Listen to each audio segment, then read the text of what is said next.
Welcome to the race. And the lights are out. Great start then. The Moto2 champion steps into the team that's dominating the championship. I'm Scott Mitchell from the race. We're here at Barcelona. Sebastian Vettel is fighting for his career. There has to be a title assault, and anything less will be a failure. Oh, and a spin! We lost the GoPro.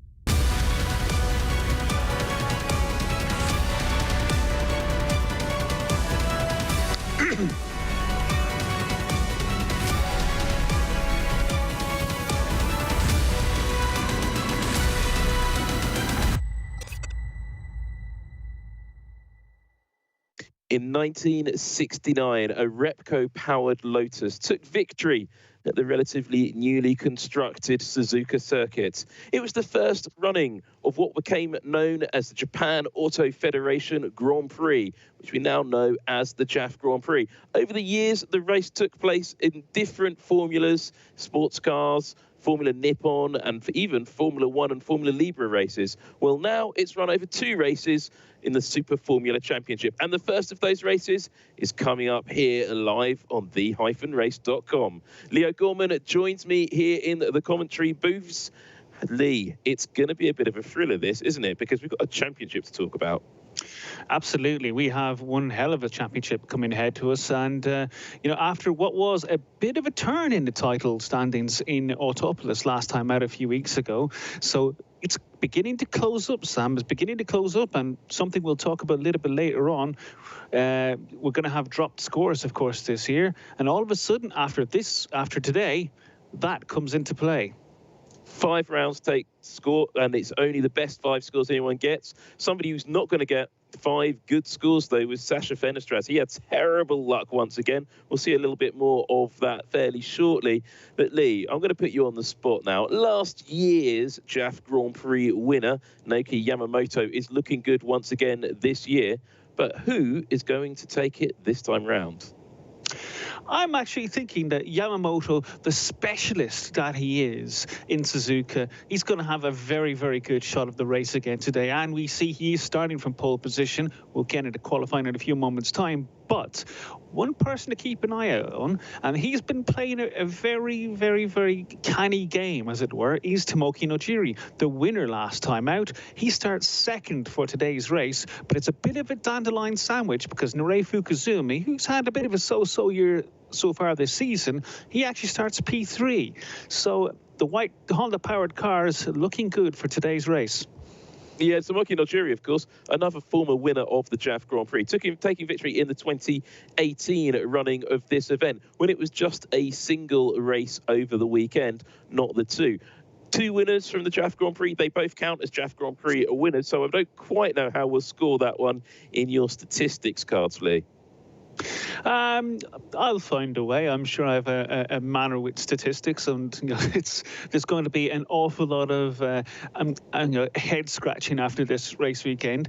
But you know what? I think one of the key things to look at that we've taken so far from the session so far this weekend is this is looking very much like a Honda-powered track, Sam. Only 2 Toyota-powered cars actually got into Q3 for this morning's qualifying session. So we saw in the first 3 races of the year a lot of Toyota dominance. We then saw a swing around the last time at Autopolis, where the top 3 were all Honda-powered cars. So is this a continuation? And again, will that continue tomorrow for the next race? One thing I can tell you, though, is this is the first week in September. And there's been a slight change because of slightly cooler temperatures that we have running in December. And bearing in mind, it's not quite as cold as we anticipated. There's a little bit of change for the tyre regulations, Sam. Well, just as I'll hold you on that point, because I've just had news from the track. We'll go to the live pictures in a little while. Tomoki Nojiri has actually stopped on the way to the grid. So there's car trouble for Nojiri. We haven't seen what that is, but we're hearing that he's stranded out there somewhere in Mobility Land. The track, of course, part of a theme park run by Honda. It's just around the corner from a Honda factory, and it is a Honda circuit. So we're going to go over to the track right now and see what's going. There is the flatbed. You just glimpsed it for Nojiri to recover his car. Will he take the start? That's going to be the question. And the safety car is at the start of the field. You expect to see that. Honda NSX there.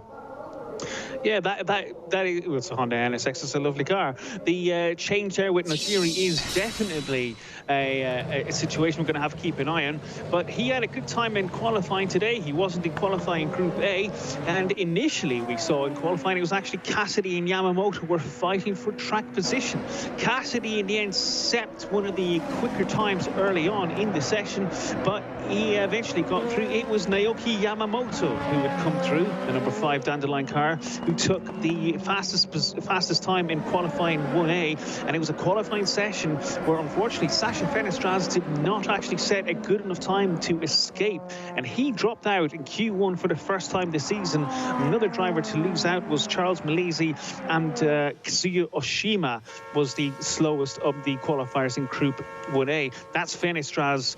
Now he will line up 15th from the grid today, Sam. He knows he's going to have a hell of a job to get back up the order.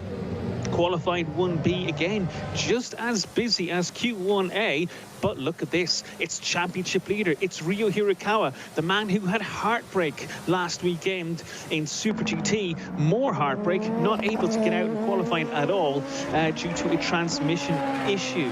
Now, this was Kenta Yamashita. Kenta Yamashita setting the early running in qualifying, but he would actually, it would not be good enough, that 1 minute 36.3, as drivers would get onto their first proper laps in Q1B. Yamashita would fall down the order, and one of the drivers who did make hay while the sun was shining was Sho Tsuboi, the driver who was who won earlier on this year his first Super Formula race. Toshiki Oyu also showing well. He's actually starting qualifying, but has not really started in the races as yet. Well, here is Tomoki Nojiri. He was actually very, very close to dropping out of qualifying completely. Set a lap very, very late on to go just, and I mean just, into Q2. He knocked Kenta Yamashita out. Dreadful qualifying there for Kondo Racing. Both of their cars out in Q1. As you see, that's Fenestraz looking on. And this is going to be a very, very tough day. Those Kondo Racing cars are going to be on row-weighted grid, and a very despondent Ryo Hirakawa standing in the garage. Q2 and Nick Cassidy going out to kind of alleviate some of the qualifying woes he's had over the last couple of years. But he had another difficult time as well, while Yamamoto went about and set another fast set of times at Suzuka. He really was ruling the roost, as it were. And the interesting thing to note, you can already see it, is a 1 minute 35.055. That was, at this time, was already 0.9 of a second faster than the overall pole lap time from last year's round at Suzuka. But it was Yamamoto who stayed on top, while Tomoki Nojiri set a very, very good lap time, alleviating some of the pressures he saw in Q1. Cassidy, on the other hand, wasn't going to have as much luck. He set a 1 minute 35.5. It wasn't enough. He actually began to fall down the order, and as you can see, he was actually just dropped down the order. And it was Kamui Kobayashi set a very, very late time. He came across the flag to drop Cassidy down to 11th place. Kobayashi getting the top 5 in Q2 and going through to the final bit of qualifying. Cassidy starting on the 6th row of the grid, while his teammate Kazuki Nakajima goes through into Q3. And here was Q3, the fight for pole position, and Naoki Yamamoto really on it, and really prove a point that he is not just a master of Suzuka, but one of the masters of the Super Formula car at the moment. He set an initial lap time, and that was good enough for pole position, to 1 minute 34.7, a stunning lap time. And some of the drivers were getting closer. You saw Toshiki Oyu setting a good time. Makino also went well. Then it was Tomoki Nojiri who went to the top of the order at 1 minute 34.6 before Yamamoto went out again. A classic lap, a stunning time we're about to see from Naoki Yamamoto come across the line. 1 minute 34.533, 1.4 seconds faster than last year's pole position at this track. And maybe not quite synchronized fist pumping going on in the Dandelion garage, but that is pole position for Naoki Yamamoto. 3 points in the championship. He stays fourth in the standings, but it brings him just 3 closer to the championship leader, Ryo Hirakawa. And there we see Yamamoto ahead of Nojiri, who we believe is having problems on track. Fukuzumi in the second Dandelion car, starting third. Nakajima doing a good job in Toms in fourth, before you have Makino, Kobayashi, Oyu, Sasahara, who's showing well again in qualifying, and then several drivers who were knocked out in Q2. There's Kunimoto, Sakaguchi, Cassidy, Matsushita, Shuboi, Ishura, and then the drivers knocked out in Q1, Fenestras, Yamashita, Milesi, Calderon, Oshima, and Hirakawa never even left the garage. Well, that was quite the session of Ryo Hirakawa at the back of the field. Now, let's just think about that. Because if you're watching this race live on the-race.com, we'd love you to be joining us in the chat. So hit like and subscribe. So don't leave us hanging, because Forever Craig's already diving in with some great questions. He pointed out that this isn't the first time we've seen a car struggling on the way to the grid this season. We also saw a similar problem, and I forget who for, at Sportsland Sugo. Then also he asked the question, could you run more than 2 cars in a team in Super Formula? The answer to that question is yes, you absolutely could. You could run a 3-car team, or even 4 if you wanted to. We have seen that in the past, though I do think it's just going to be 2-car teams from here on in. I have seen some rumours about next season's driver lineups as well, but we'll leave that for another day. Interesting aside, actually, to that question. You're absolutely correct. You can run more than 2-car teams, but what we have is, if you look down the order, Kazuya Oshima in the rookie racing team is actually a kind of a side entry by the Tsurumu Ing team. It's a kind of independent entry run by the team, so not actually an Ing entry whatsoever, but run out of that garage, as it were.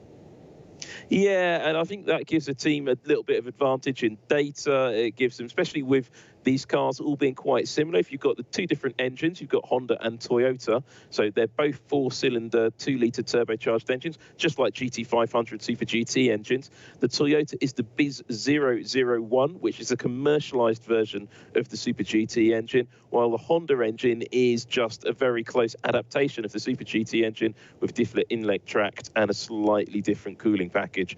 They're allowed to develop those engines, and I wonder if that's why Honda took a bit of a step forward in the latter part of this season, certainly showing through for the Honda-powered entries in qualifying. But having a look at what happened at last time out, I wasn't able to make it, Leigh, so you're going to have to tell me what happened to ruin Sasha Fenestras' day again.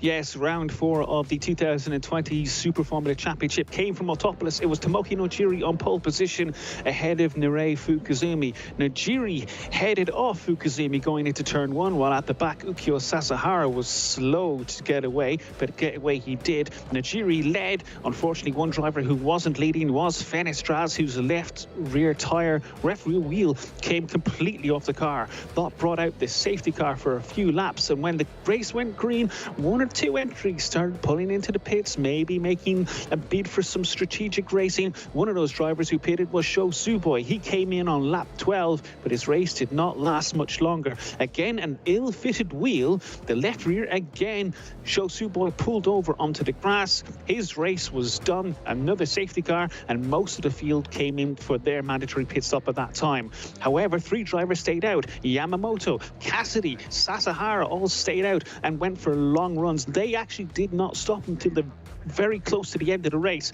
The first of those to stop was Cassidy, and you can see him here fending off Kazuki Nakajima. Cassidy unfortunately lost several positions as his tyres were cold and still coming up to temperature. However, it was Yamamoto who stopped for tyres on the beginning of the penultimate lap.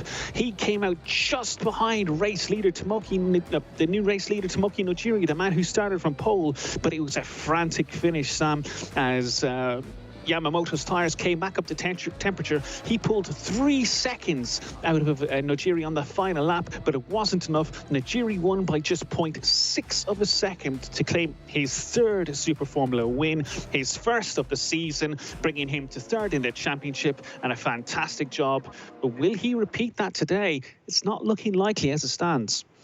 I mean, you guys have a lot of fun when I'm not here. That was an excellent race, wasn't it? And I think Sasha Fenestraz, the kid just can't get any luck this season. It's not like he's driving badly, and it's not like he's got a bad team. It's just Toshiki Oyu keeps on encountering, and then his wheel falls off, and then, I don't know, a giant piano lands on his head that Callum Ilott probably left behind for him. I mean, it is an interesting look, because he did very well in the opening round. He qualified 2nd and got a podium. Then he qualified well in the 2nd round, but got hit by Oyu, who was then hit by Makino. Then in the next round, he got hit from behind by Nakajima. Then in Autopolis, his left rear wheel fell off. There used to be an old saying by Niki Lauda that if something happens once, it's unfortunate. You know, there's not much you can do about it. If something happens twice, it's something to keep an eye on.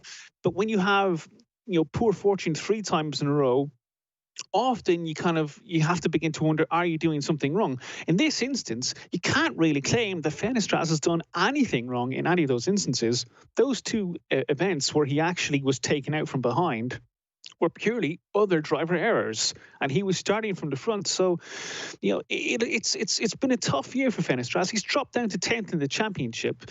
We did say that it's 5 of the best 7 results count, but he has only had that 1 big point score so far. So he needs something today, but he's starting 15th.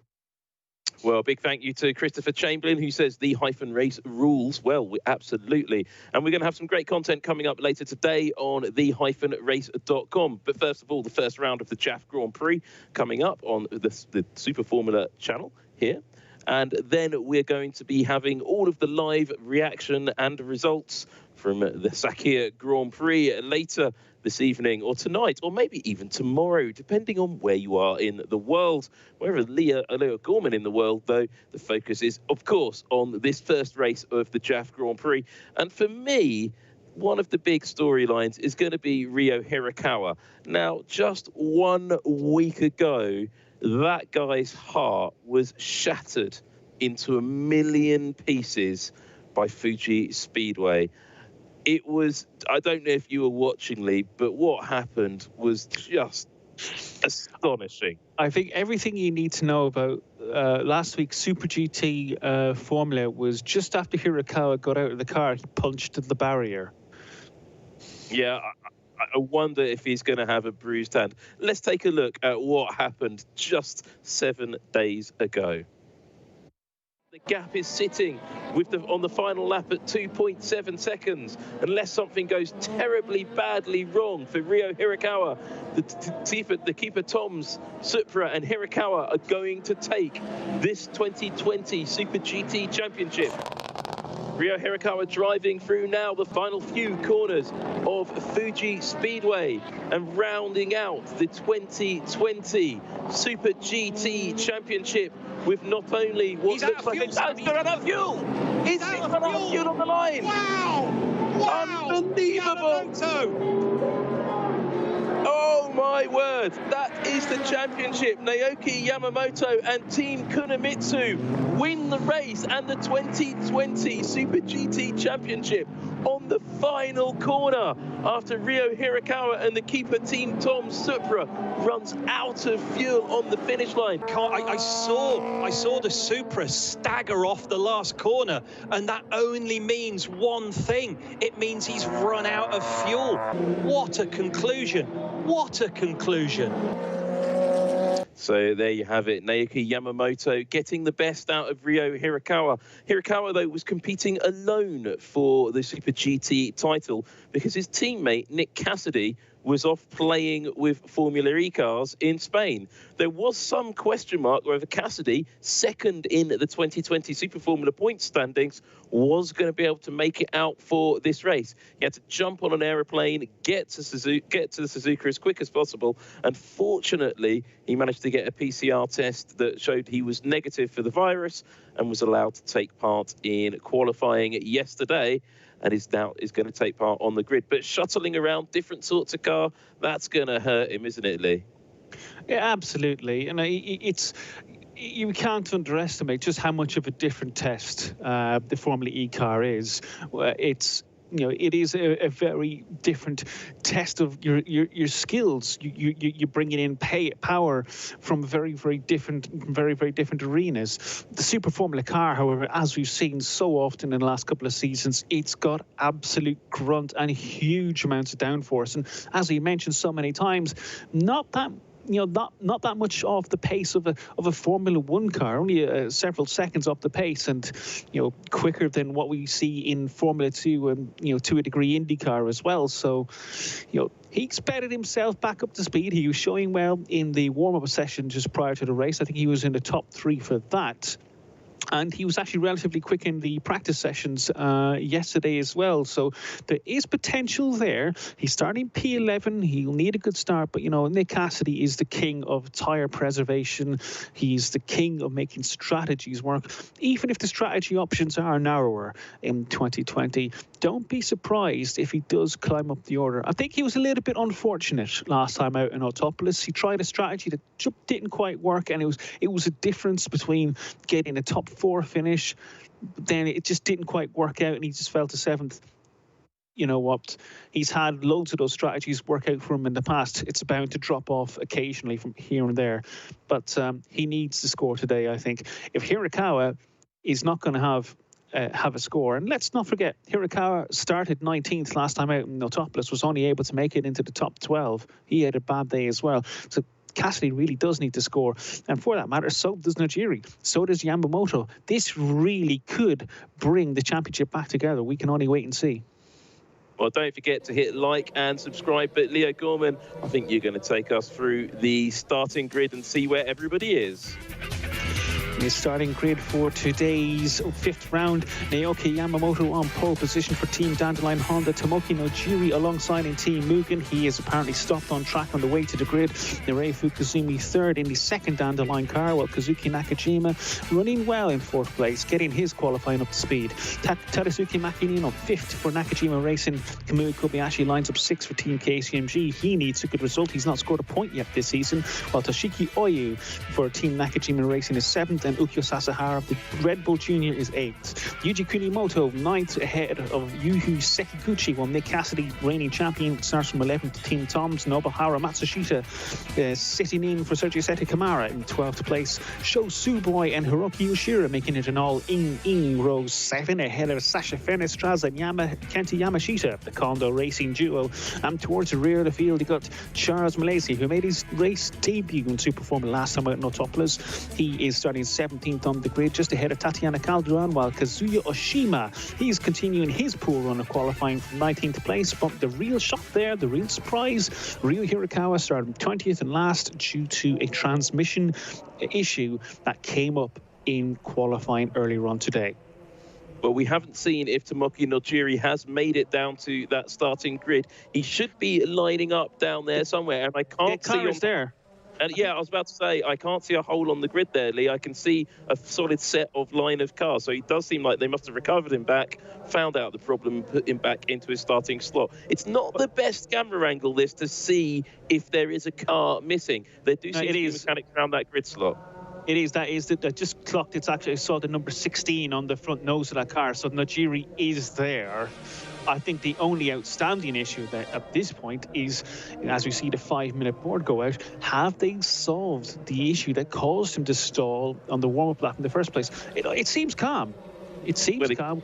We've just seen a fist pump there from one of his engineers into the cockpit. So I think they seem relatively confident enough to actually maybe found out what the issue is and fixed it. But you know what? That's something that's always going to be at the back of your mind as we look at pole man Naoki Yamamoto. 4th in the standings at the moment. That should actually be 35 points because he's added 3 for pole position today. He's going to be confident here, Sam. Yeah, got to. And you know, you look at the position that he's in, he's got to be up front. But to me, the real battle is a little bit further back in the field. P11 and P20, Cassidy versus Hirakawa. That, for me, is the battle for the championship, really. And we are getting into these final 3 races. The JAF Grand Prix has a bit more prestige than the others, but it's going to be a really interesting fight to see those going forwards, because you talked about it before, that Cassidy can move up that field and take points away from Hirakawa. That's going to be critical. Absolutely. Yeah, this is a big day, for a big weekend for many drivers. As we see the Ryo Hirakawa there at the back of the field. You know, it's unusual for this championship to have double headers nowadays. We haven't seen it in quite a few seasons, so I think some of them are going to be a little bit out of practice. So I think it's not just going to be today's race. They're also going to be thinking ahead for tomorrow's race. You certainly don't want to have a big accident, that's for certain. And yeah, that's something. It's actually been a pretty clean weekend from that angle of things so far this season. I'll be very interested to see, though, if Hirakawa does decide to take risks and really go for it. We can only wait and see. Yeah, I mean, well, he's going to have to. He's got a bit of a points advantage. He's got to cut through that field, and there's some unknown quantities in front of him. People he's only raced against once or twice and never perhaps been wheel to wheel with. Tatiana Calderon, he's never really diced with her on track. Charles Malaysia, the same situation. And Sasha Fenestraz in a Super Formula car, well, he knows all about him in a Super GT car. They're teammates, of course, but a Super Formula car, he doesn't know how he's going to get on, because Fenestraz always in having problems. As we switch over to the Japanese national anthem.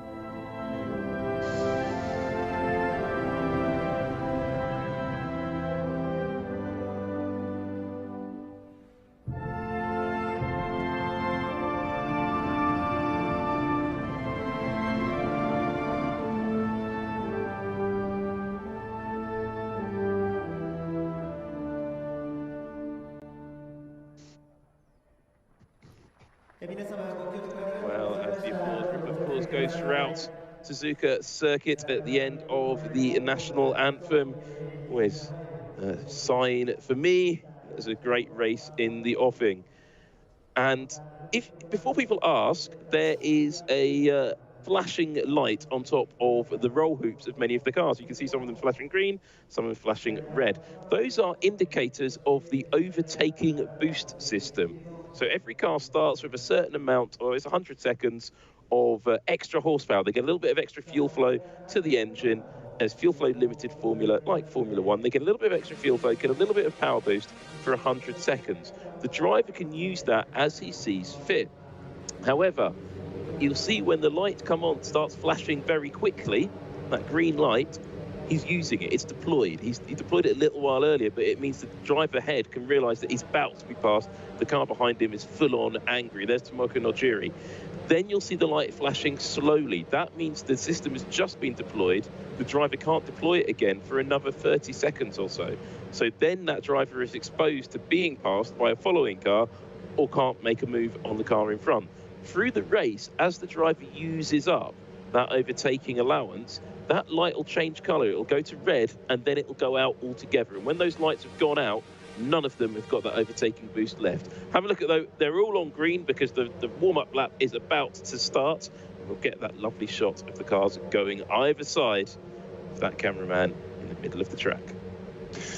And Sam, as the green lights go and the cars pull away from the grid, we'll have one final run. And Nojiri has stalled. Nojiri has stalled. So whatever issue they had on the warm-up lap has not actually been resolved. There's been somebody else there. This other assault, no, that is one of the Nakajima cars. I think they're slow to react to actually get away. I think they're expecting the jury to have pulled away, so maybe a little bit of an inexperience here from the Toshiki Oyu, but everyone else is getting away now.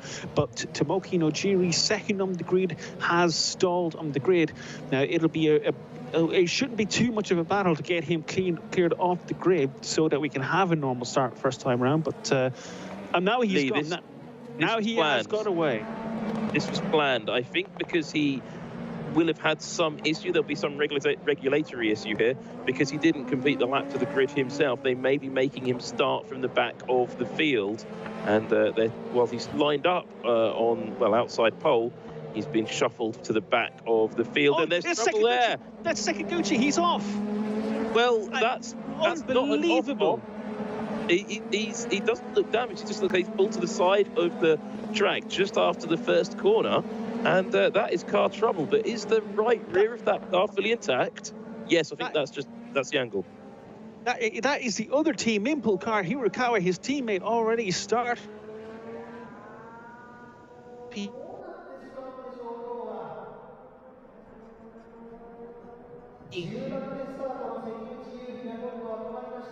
Well, it looks like off the track.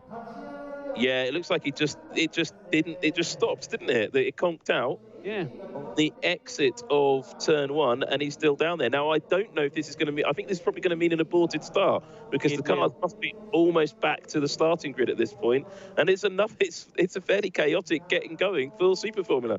Hoshino-san, team boss, he's furious, absolutely furious down there in the Team Impul garage. I've never seen him so angry. Pushing the team camera. Yeah. The cameraman taking the full brunt of that, it must be said. Now, that is because he's got around the first 2 corners, so something has just cut out. So are they going to send him around for another formation lap, or is this technical? Well, so this is the start of the race, is it? No. No, okay, so I think even the marshals down on the starting grid are a little bit confused there. They had the grid board position boards out over the pit wall, and the drivers just went straight past. So maybe we're going to start under caution. We have seen this before in Super Formula. So whether we get a start, I'm not sure. If this was a start under caution, technically, the race would have already started. So it looks as if they just added on an additional formation lap, which means we may lose a lap to the actual race distance. But whatever the situation, Sekiguchi's out of this race, having pulled off after 2 corners of the formation lap.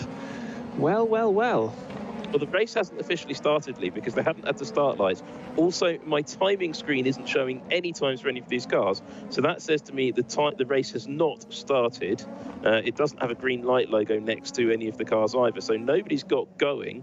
Well, it's a great time to look at the air temperature and track temperature. 16 degrees, air temperature much cooler than normal at Suzuka. Track temperature only 19 degrees centigrade. And as the Snatch tank recovers Sekiguchi's stricken Dallara chassis, it will be another car that isn't on the grid. Will he be able to get that Team Impul car going again? He's still in the cockpit, so I think he's hopeful, but maybe they'll try and get him back to the starting grid. Already excitement here in the JAF Grand Prix, live from Suzuka, and the race has not even started. Don't forget, though, to hit like, hit subscribe, and stay tuned to us here on the-race.com, because this is what Super Formula is like, and our races are like. It's always very unpredictable. Sam, I think they probably told him to stay in the car purely because the actual length of distance he was from the opening in the barrier. It would actually be quite a long walk on what is effectively a live track, as it were. So we're now coming up to the end of the formation lap, so very quickly I'll go through it. Hirokawa starting last, the championship leader for Team Impul, then Kazuya Oshima at 1:36.6, then Tatiana Calderon for the Drago Racing team, Charles Malaysi 17th again, and then 2 Kondo Racing cars, Fenestras 15th, Yamashita 16th, Hiroki Ashura starting 15th, so Sho Suboi just ahead of him 13th, Nobuhiro Matsushita 12th, while Nick Cassidy starts technically 11th from the grid, 10th on the place, Yuhi Sekiguchi Sakaguchi's not there anymore because he's just pulled off the track. Yuji Kunimoto starts from 9th on the grid in his Team KCMG car, while Ukyo Sasahara got through to Q3 again for Team Mugen, a 1 minute 35.7 for him. Then Toshiki Oyu continuing his run of decent qualifying times with a 1 minute 35.0. He starts 7th. Kamui Kobayashi starts 6th in the other Team KCMG car, 1 minute 35.0. He was fastest in FP1 earlier on this weekend. Tadasuke Makino and in Nakajima car, 1 minute 34.935. He starts 5th, just behind Kazuki Nakajima for the Team Tom's car, a 1 minute 34.917 for him. Narei Fukuzumi, 3rd on the grid, technically, in the Team Dandelion car, 1 minute 34.8. He was his fastest driver in Q1B. Tomoki Nojiri was due to start 2nd place, but an issue on the grid has meant he was now at the rear of the field. He is nearly knocked out in Q1. Well, it kind of happened anyway. While we watched the poleman, Naoki Yamamoto for Team Dandelion, he set the fastest times in Q1A, Q2, and in the final qualifying session to take his 11th pole position of the season. He set a 1 minute 34.533, 1.4 seconds faster than last season's pole lap. Let's see, will he continue his run of Suzuka victories today? He's had 5, will he make it 6? Well, the brakes there smouldering away on the Docomo Team Dandelion car, being held on that starting grid for a very long time. Will Tomoki Nojiri know where to line up on the starting grid? He's not lining up in his designating starting slot. There's your pole sitter now. R5, Docomo Team Dandelion. Is he going to get away? Nobody alongside him. Clear run for Kazuki Nakajima from the out now. What is the outside pole position? It's Naoki Yamamoto has lost Nojiri from alongside him. Nire Fukuzumi behind him, and the lights is flashing red. It looks like we might have an aborted start here, Leigh. And one of the things that's missing from that picture is... Hang on, Leigh. What's happened here? We've had... Sam, we've had flashing reds, then green. So this is very odd. This isn't the race. There's one key thing missing from that picture. It's actually the medical card at the back of the grid. Yes, you're right. This is another formation lap we're getting here. So that should have been the race start. Everybody was lined up for the race start, but you're very right, Leigh. We didn't get the medical car on the back. There's the confirmation, an extra formation lap. So we get to talk around this wonderful Suzuka circuit once more. And, well, it's exactly the same layout as you see in Formula One. The cars going through the S's at the start of the lap. This famous section of racetrack, one of the finest places to watch racing cars from a paddock in the world. I love standing just by that gate there and looking up the hill and into Dunlop curve here. And one of the things that you will see is the cars here in Super Formula through this initial section of track are nearly, if not as fast, if not faster than modern Formula One cars through that section. Then on this run out of Dunlop up towards the Degners, that's an overtaking opportunity as they go underneath the bridge over the crossover on the track. Then up to the hairpin, great overtaking opportunity. That's why we're getting the extra formation lap. They're still recovering the stricken car of Sekiguchi, who clearly is going to take no further part in this race, even if he doesn't accept it and hasn't got out of the car. Then the famous spoon curve. This is another one of those great famous corners at Suzuka before they run down that long, fast west stretch past the support race pits and back down to the famous and infamous 130R corner. Followed by that left-hand short squirt down to the triangle chicane on the exit of that, past Kobayashi's crash point, down to the start line to start a new lap. Suzuka Circuit is something of legend, located in sight of the Suzuka Mountains, not far from Nagoya, looking out across the sea in the bay to the south of that famous Japanese city. Sam, my impression was, with regards to Tomoki Nojiri, if he couldn't actually take up his designated grid position as set in qualifying, he would have actually had to start from the pit lane, would he not? Well, that would be my understanding, but that's not what seemingly is not what's happening at all. So we're getting yet another formation lap. Well, I have no idea. I'm assuming this race is now probably only 27 to 26 laps. There's a question from Christian Path in the chat. will fuel be an issue? And we see that is Oshima, is it? That's the Wacos rookie car, the rookie racing car coming in. That is Oshima coming into the pits. And another issue, maybe. It is an issue. The team were not ready for that, and the jacks are going in. That car is going to the garage, Leigh, by the look of it. Yeah, that is the dolly jack going in under the side of the car. And the nose of the car is coming off, or are they making an adjustment to his pedals? This is unusual, Sam. If that is the case, it's very, very, very unusual to be making any, unless, you know what I think it is? I wonder if maybe, because Oshima was starting second last anyway, has someone left something in the chassis? Maybe we'll see it. You hear it occasionally when mechanics accidentally drop phones or little tools inside the car, because it's at the back of the grid anyway. Have they just got a mechanic in to, like, you know, fetch it? Well, the mechanic there was reaching into that inspection panel. You can see him tightening it up now, and the rookie racing team member just reached in to down near his right foot, down his accelerator pedal, and he nods his head, fires the engine, and sits there. Well, okay. But yeah, I think our thought process watching this is exactly the same as the thought process of. Well, he stalled the engine there. He's lost the engine. No, Sam, I wonder actually, because rather than have him get to the end of the pit lane and wait for an interminably long time, are they waiting for the rest of the field to begin to line up on the grid so that they will fire him up in a few seconds' time, send him down to the end of the pit lane, rather than have him cook for the guts of a minute 20 at the end of the pit lane? Well, I think that's it. One suggestion that's coming in is he trying to save fuel by doing that?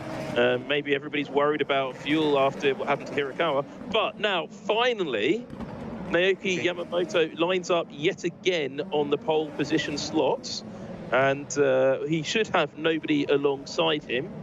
And we will see if that's the case. Indeed, there is the Vantolin team Tom's car sitting back, and so there's an empty grid slot alongside Naoki Yamamoto.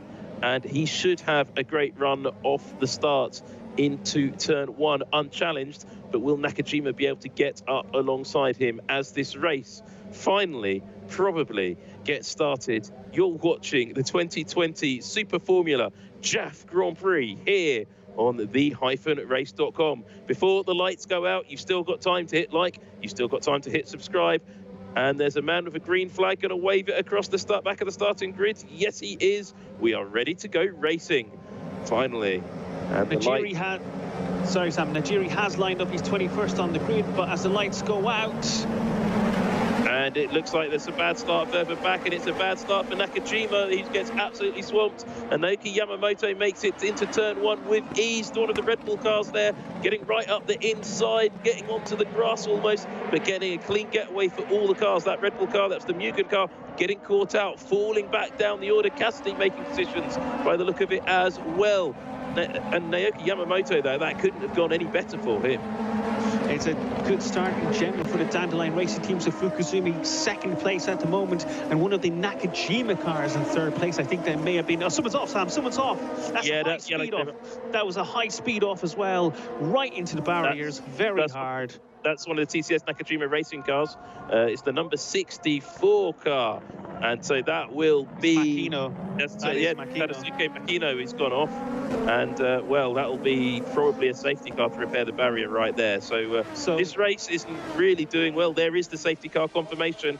And, well, we still haven't had very much racing in this race that's been going on for the last 20 minutes. 28 laps confirmed rather than 30, so fuel probably shouldn't be an issue, but we did get 4 laps rather than 2, but they were low-speed laps. No harm done to Makino. He's still in the car. Is there any harm done to that car itself? Because those are squishy barriers, so he should be able to get out okay. The doctor's attending to him. The team will have been on the radio saying, "I'm all right, lads, but I'm covered in these squishy barriers." I believe that is actually Toshiki Oyu in the other Makino car, made a fantastic start. He's jumped from 7th into 3rd place, just behind the 2 Dandelion cars, as Naoki Yamamoto leading under the safety car from Nirei Fukuzumi. There is Makino by the barrier having a bit of a conversation with the doctors. So just to update you, Leigh, on the running order, it's Naoki Yamamoto in the lead from his teammate Nirei Fukuzumi. It's Kamui Kobayashi in 3rd, then Kazuki Nakajima, then Toshiki Oyu down in 5th. Yuji Kunimoto is 6th. Nick Cassidy up to 7th. That's important. Matsushita 8th. 9th is Sho Suboi. But the key point, Hirakawa now up to 12th position. He must have had a blazing opening lap, which we didn't see.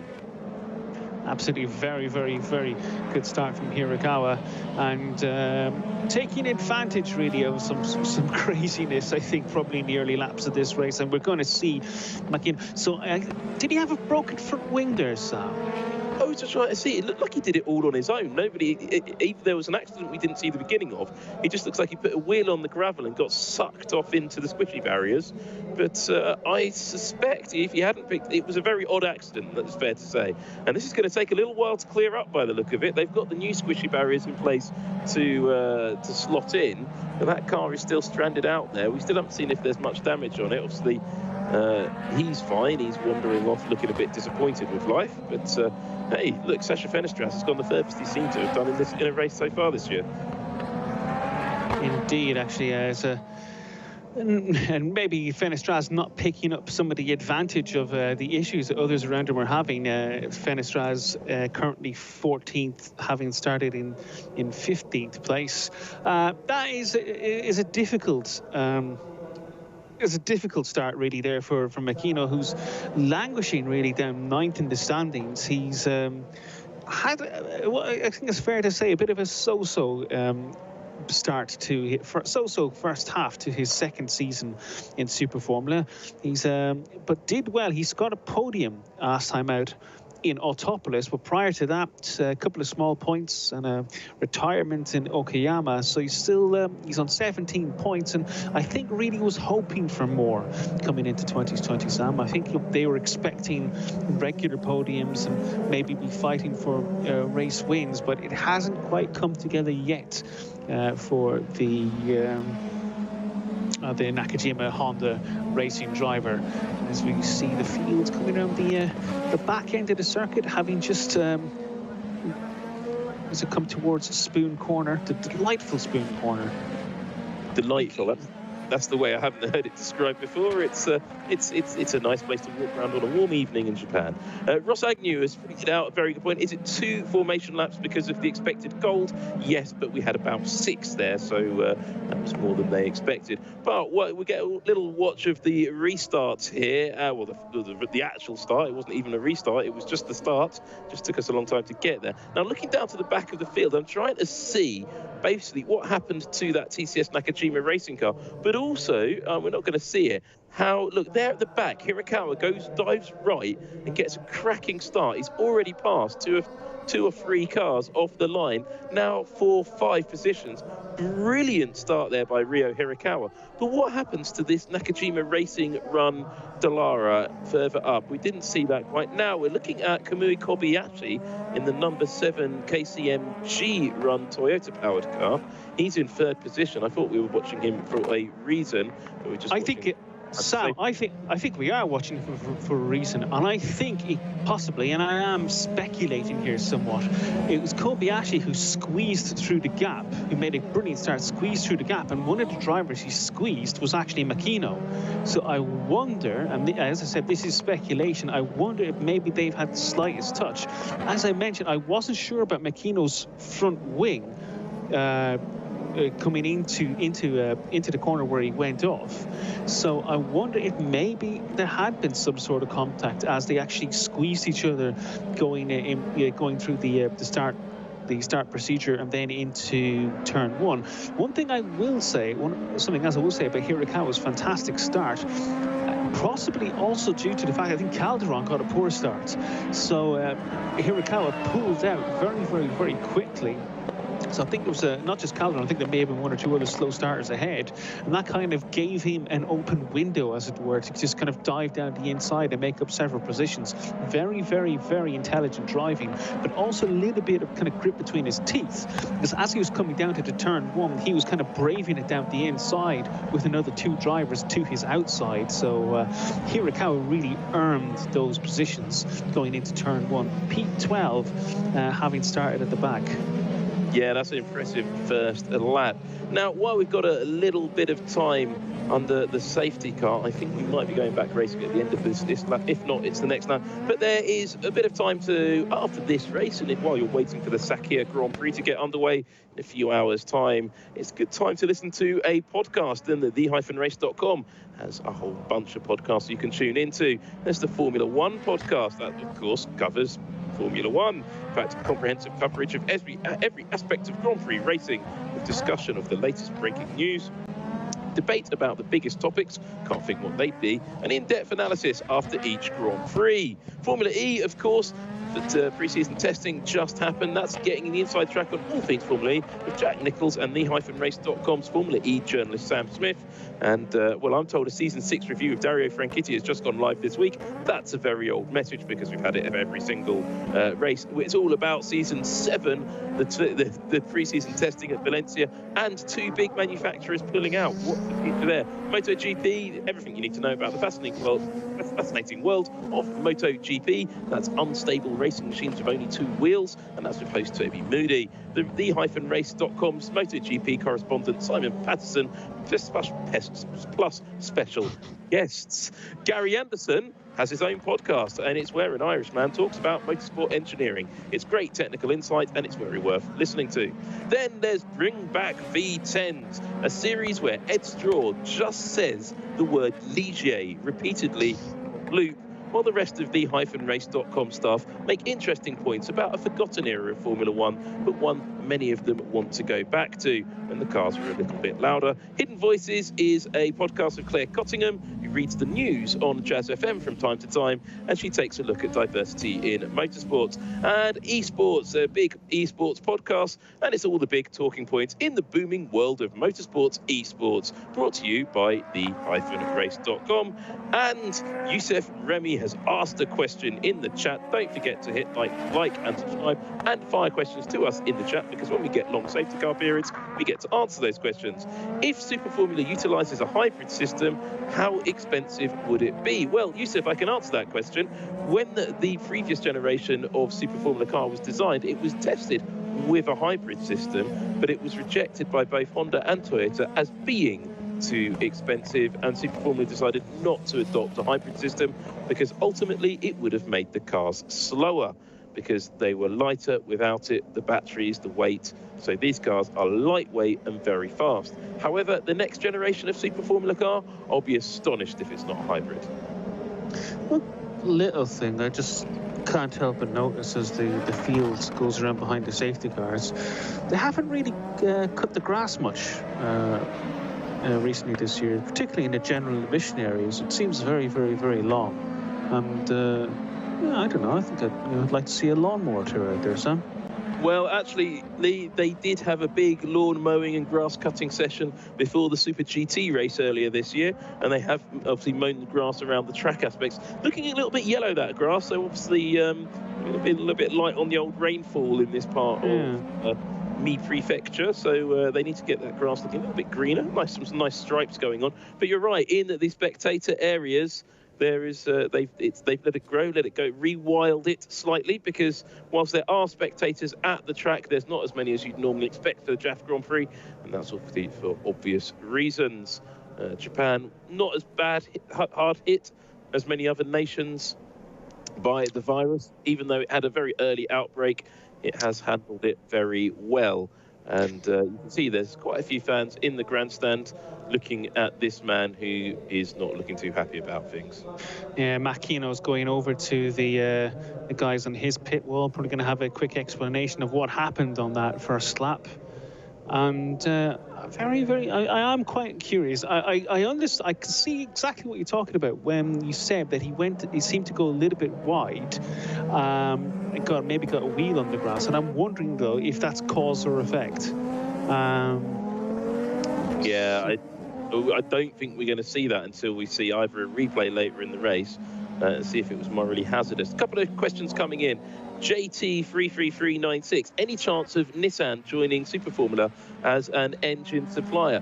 I'm told that in normal times there wouldn't be a chance of that happening because Nissan just don't seem to have interest in racing single-seaters, but obviously Formula E is a single-seater series, and I believe Sam Smith will be talking about the rumours of Nissan quitting Formula E in the-race.com's podcast, so it's well worth listening into that. He's got the latest news, and I haven't had a chance to sit down and have a pint with him and chat to it because, well, we're not allowed to do that in England at the moment without a substantial check. Forever Craig asks, as these cars use a similar engine to the Super GT cars, would there ever be a potential of a Nissan-powered entry? Same question, actually. It's a difficult one. Nissan could just bolt the engine into the back of it and they'd be able to go and do it. But I think they should. But you could also have a BMW. You could also have a BMW, Mercedes. You could also they've all got the same engines, the same configuration. You could have a BMW. They're not going racing Formula E either. Could they come and race Super Formula? You know, racing in Japan for BMW, it would make sense. They have a suitable engine. Also, Audi, they have a suitable engine that they could bolt to the back of this car as well. Sam, actually, question for you on that, because the engine regulations, as you know, in Super G are very much under the Class 1 technical regulatory framework. So are the Super Formula engine regulations specifically written for Class 1 engine, for Class 1, or have they just in effect copied down the engine regulations but called them Super Formula engine regs? Neither. The NRE, Next Racing Engine, as it's known in full, was designed jointly for GT500 and Super Formula, and Class 1 copied the engine format from these two championships. So Honda and Toyota and Nissan sat down at a conference in Tokyo. I was invited, but unfortunately wasn't able to go. Anyway, they did it all in Japanese. And they decided what the new engine should be, and it was inspired by the old global race engine concept, which ultimately resulted in the current Formula 1 engines, the current WRC engines, and the current, well, what was the old WTCC engines, though that's not really a thing anymore because it's got replaced by TCR, which isn't as fun. And that's how you ended up with the Next Racing engine, while they're these direct injection 2-litre turbocharged inline fours, so those engines could be used in any suitable series. Now, the safety Honda is disappearing off, but his lights are still flashing. So I don't know why Yamamoto's leaving that much of a gap to the car. Perhaps he's had the radio call. Yeah, we've had the radio call coming into our guys in the booth as well. The safety car is coming in at the end of this lap, though the driver hasn't switched off his lights. Sam, actually, so what I've noticed the safety car driver is doing is he switched the lights off as they were going under the bridge, then switched them back on again, then switched them off again. So it's kind of going to an intermittent flashing before he actually pulls off into the distance with all his lights fully off. And as we can see now, Yamamoto beginning to squeeze back. He's actually squeezing the field a long time before they get anywhere near the restart area. So Yamamoto ahead of Kasumi Kobayashi, then Kazuki Nakajima 4th, Oyu 5th, Kunimoto 6th, Cassidy 7th, Matsushita 8th, Shosubai 9th, Sasahara 10th. They are the points positions at the moment as we get ready to not even restart the race, to start the race. Well, Yamamoto's gone. He's put the foot down on the run down the west stretch. He'll be coming up to 130R soon, and he's made a great getaway, possibly aided ably by his Docomo Team Dandelion teammate. Kobayashi there in third, looking very racy into the chicane, though. Will he get a move down into turn one? He's going to have a great run. Somebody going off. That was Nakajima. Going off over the chicane. Yeah, he's cut the chicane. Look at the amount of time it's cost him. He's losing that position to the other TCS Nakajima car. Well, the only TCS Nakajima car left in the race. And there's Nick Cassidy making a move down the outside. He's going to get a run up the inside into turn one. Is he going to make that stick? not quite by the look of it, but it's going to be a bit of a race on this first proper lap of racing action at Round Suzuka in the 2020 JAF Grand Prix. It's taken us a while, but the race has really got going this time around. Yamamoto with its solid lead ahead of Fukuzumi. A bit of chat before the race, Sam, whether there would be some sort of team order play with the Dandelion Racing duo. Not necessarily involving Fukuzumi and Naoki Yamamoto specifically, but rather would Fukuzumi do his best to keep those behind in check while Yamamoto sped off into the distance. It's not happening yet. The gap is probably in around the second, so Fukuzumi is showing some solid speed at this early stage, but you know what, the tyres are fresh, the drivers are fresh. We're still very, very early in this race, even if it does say lap 6 out of 28. Yeah, the gap is about 6-7 tenths of a second now between first and second. Naoki Yamamoto is showing his pace around this Suzuka circuit.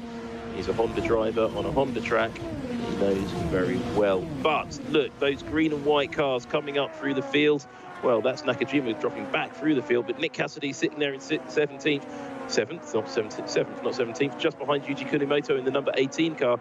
He's not far behind his teammate Kazuki Nakajima, and they won't make trouble for each other. They know that Cassidy there has a championship to look after, and he's right in the toe going down into turn 1 onto Yuji Kunimoto. Kunimoto goes slightly defensive. Cassidy thinks better of it this time, doesn't have a run. But look at this battle between the Team Mugen Red Bull sponsored car on the Inging Motorsport run car, and he's trying to get round the inside, but didn't quite get it done over the start finish line. That was aggressive racing.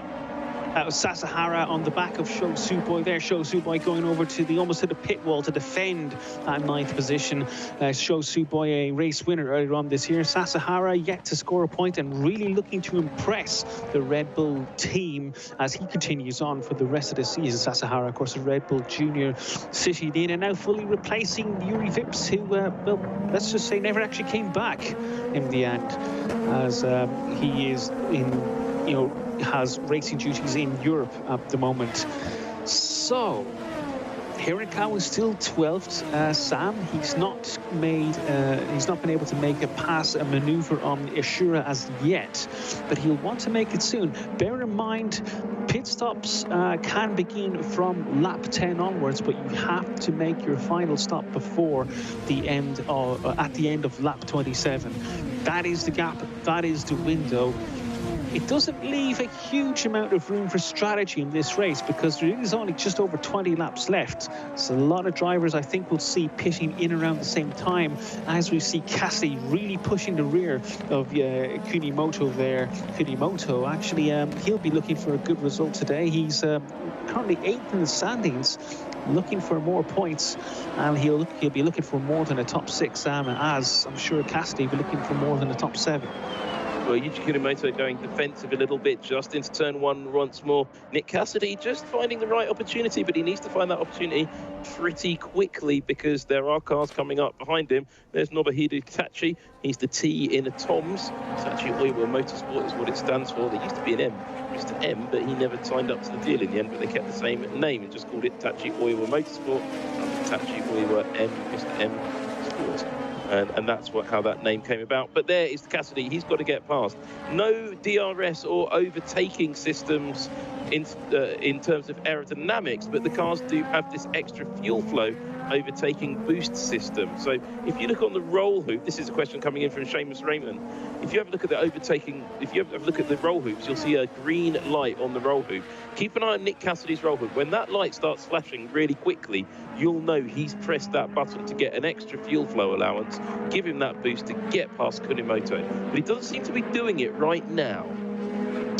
Now we're seeing focusing on there was the driver 3rd place is Kamui Kobayashi, of course the now World Endurance champion driver with Toyota and a former Formula 1 driver, but he's not really had a good season so far, Sam. He's had 2 14th places in Super Formula so far. He missed the other 2 rounds, and he's really looking for something to turn this season around. And amazingly, Kobayashi is a driver who still, after all these years, has not won a Super Formula race. I cannot believe that, but you know, he doesn't look like challenging the leaders quite yet, but, 19 laps still to go. Naoki Yamamoto, as it stands at the moment, very much in control, as he almost feels like he is at Suzuka. He's got to keep those tyres alive, and they do wear out quite a lot in this opening sector. A question that we're going to try and get an answer for those in the chat for tomorrow. The driver name abbreviations. Naoki Yamamoto is not YAM, he's NAO on the driver abbreviation, and Tatiana Calderon notably isn't CAL, she's TAT. So not sure why some people have first names and other people have second names. Now, what are we seeing here? That's the 20 car. That's Hirakawa on Najiri for 11th place, Sam, and it looks like Hirakawa trying to find a way through, but Najiri really battling hard to keep Hirakawa at bay. But would Hirakawa get a run later on down the start-finish straight? I don't think he did. No, not by the look of it. That was a slightly strange replay. And I'm just wondering if he actually lost the place there to Najiri. In fact, I'm sure he did. I'm thinking actually, possibly. He's losing places there. Yes, he did. He dropped there. I wonder if he's had an incident. I wonder if we actually didn't see the whole of the replay then. There's something must have happened earlier on, because he lost 2 positions in that instance. Because he was battling Ishira earlier on. Well, he's in trouble here, Leigh. He's in big trouble here because, look, Sasha Fenestraz just behind Hirakawa. You saw that very fast flashing light on the roll hoop. That's Fenestraz getting racy, trying to get past. But here comes that's Nakajima now trying to get back on terms with Oyo. No, I think that's actually Matsushita. That's Matsushita's just got past Nick Cassidy. Yes. Nick Cassidy dropped down to 8th place. Matsushita up to 7th. Oh, Cassidy, that's not going well. So Cassidy getting past there by Matsushita. I was a bit confused there because the timing screen was going backwards, which we sometimes have issues with. And we go back to Naoki Yamamoto disappearing off into the lead when the action's all going on behind him. Interestingly, Sam, I think I have to nod for Nobuharu Matsushita standing in for Sergio Seta Kamara at BMAX Racing at the moment, doing a very, very good job. Scored points. He got a 6th place at the round in Autopolis a few weeks ago, and it was a result he was very, very happy with, showing once again that there is pace in the car. Let's not forget, Kamara put that car on pole in Sugo in his only race so far in the series. He is here tomorrow as well. We should see Seta Kamara back in the car for the finale at Fuji in a few weeks' time. Of course, Kamara is on Formula 1 duty this weekend with Red Bull Racing with the Sakya Grand Prix, and we have a slow car. No, it's a Dandelion car. That's a Dandelion car, Sam. That's the race leader, I think, there, Leigh. That is not Yamamoto going slowly. That looks like the number 5 car. It is. That's Yamamoto. No, that's Fukuzumi. It's the 2nd place man. It is Narei Fukuzumi who is slowing. Well, the pit lane is open now, Sam, but it's not going to be good enough for Narei Fukuzumi, who's slowing down significantly on track. But I think this is Toshiki Oyu in the Nakajima car pulling into the pits, one of the earliest, well, the earliest stopper in this race, coming in from 5th place. He's hoping strategy will give him maybe some additional positions later on. Someone else in the pits there as well. I think it's one of the Toms. That's half the field coming in there, Leigh, because everybody's got the same memo. Now is the right time to stop and get your new tyres on. These tyres, unusually in Super Formula, have been partly warmed. They put them in a heat tent. Nick Cassidy there making his stop and rejoining just behind that TCS Nakajima car. And that's not where he wanted to be. So that's not quite as well. And that's Hirakawa coming out not all that far behind Cassidy. That's not gone well for Cassidy. There is the race leader, I think, coming in. Oh, no, that was the 6 car that had been limping back in. Meanwhile, Nakajima getting into... That's Cassidy getting around the outside of that TCS Nakajima racing run car and disappearing off up the road. That's more what he wants to be seeing. He's going to make these, well, not entirely cold, but coldish tyres on the Vantolin Team Tom's Dallara work pretty well. He's got that temperature in and he's opening up that gap. No sign, though, of the number 20 car behind him as that number 6 car goes into the garage. Looks like the team are going to try and get it going again, but they're going to lose so much time. I don't think it's really worthwhile in a race of this length. But there is our race leader. He should be coming to pit road relatively soon, Naoki Yamamoto. The pit crews are out there. They're getting ready for more stops, so I think we'll see the race leader coming in next time by, as well as this KCMG car in second position. There, the Vantolin Team Tom's car of Nakajima in third, and Kamiya Kobayashi there behind him. And Sam, actually, there's a couple of points I actually just noted there. I'm wondering if you saw a quick flush of cars there, probably anticipating a safety car because Fukuzumi was going so slowly on the back end of the circuit. So that was my initial thought. As well as I think it's not less. I don't think Cassidy actually lost out anything on that pit stop. Nobuharu Matsushita was still ahead of him. I think it was actually Toshiki Oyu has had a bad stop. I think Oyu is the one who's lost out quite considerably. I think when these pit stops do even out, we may see he's probably lost 3 or 4 positions in the end as Sasahara gets out ahead of Nick Cassidy and Toshiki Oyu. That's not worked out well, but I think Cassidy may just get Sasahara. Actually, no, not in this section, because by the time it straightens out, Sasahara's tyres should be temperature. But Toshiki Oyu really is the driver who lost out significantly there in that set of pit stops. Well, Sasahara was behind Cassidy when they went into the pits, and now he's come out in front. So that's what I'm talking about. This is not how a race strategy works out particularly well.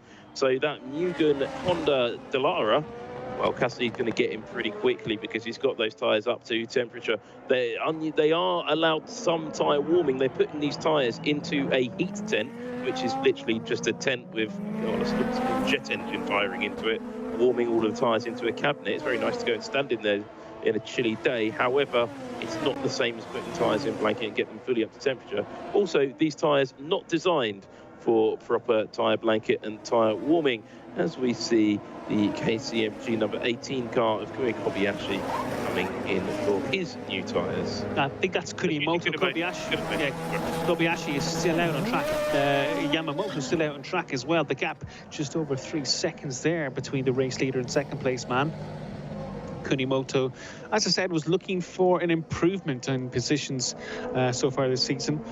He's had a clean race so far. He was battling with Cassidy earlier on, but I think dropped him by a few seconds once Matsushita got ahead of Cassidy. And it'd be interesting, can Kunimoto stay ahead of Matsushita? Yes, but not by much.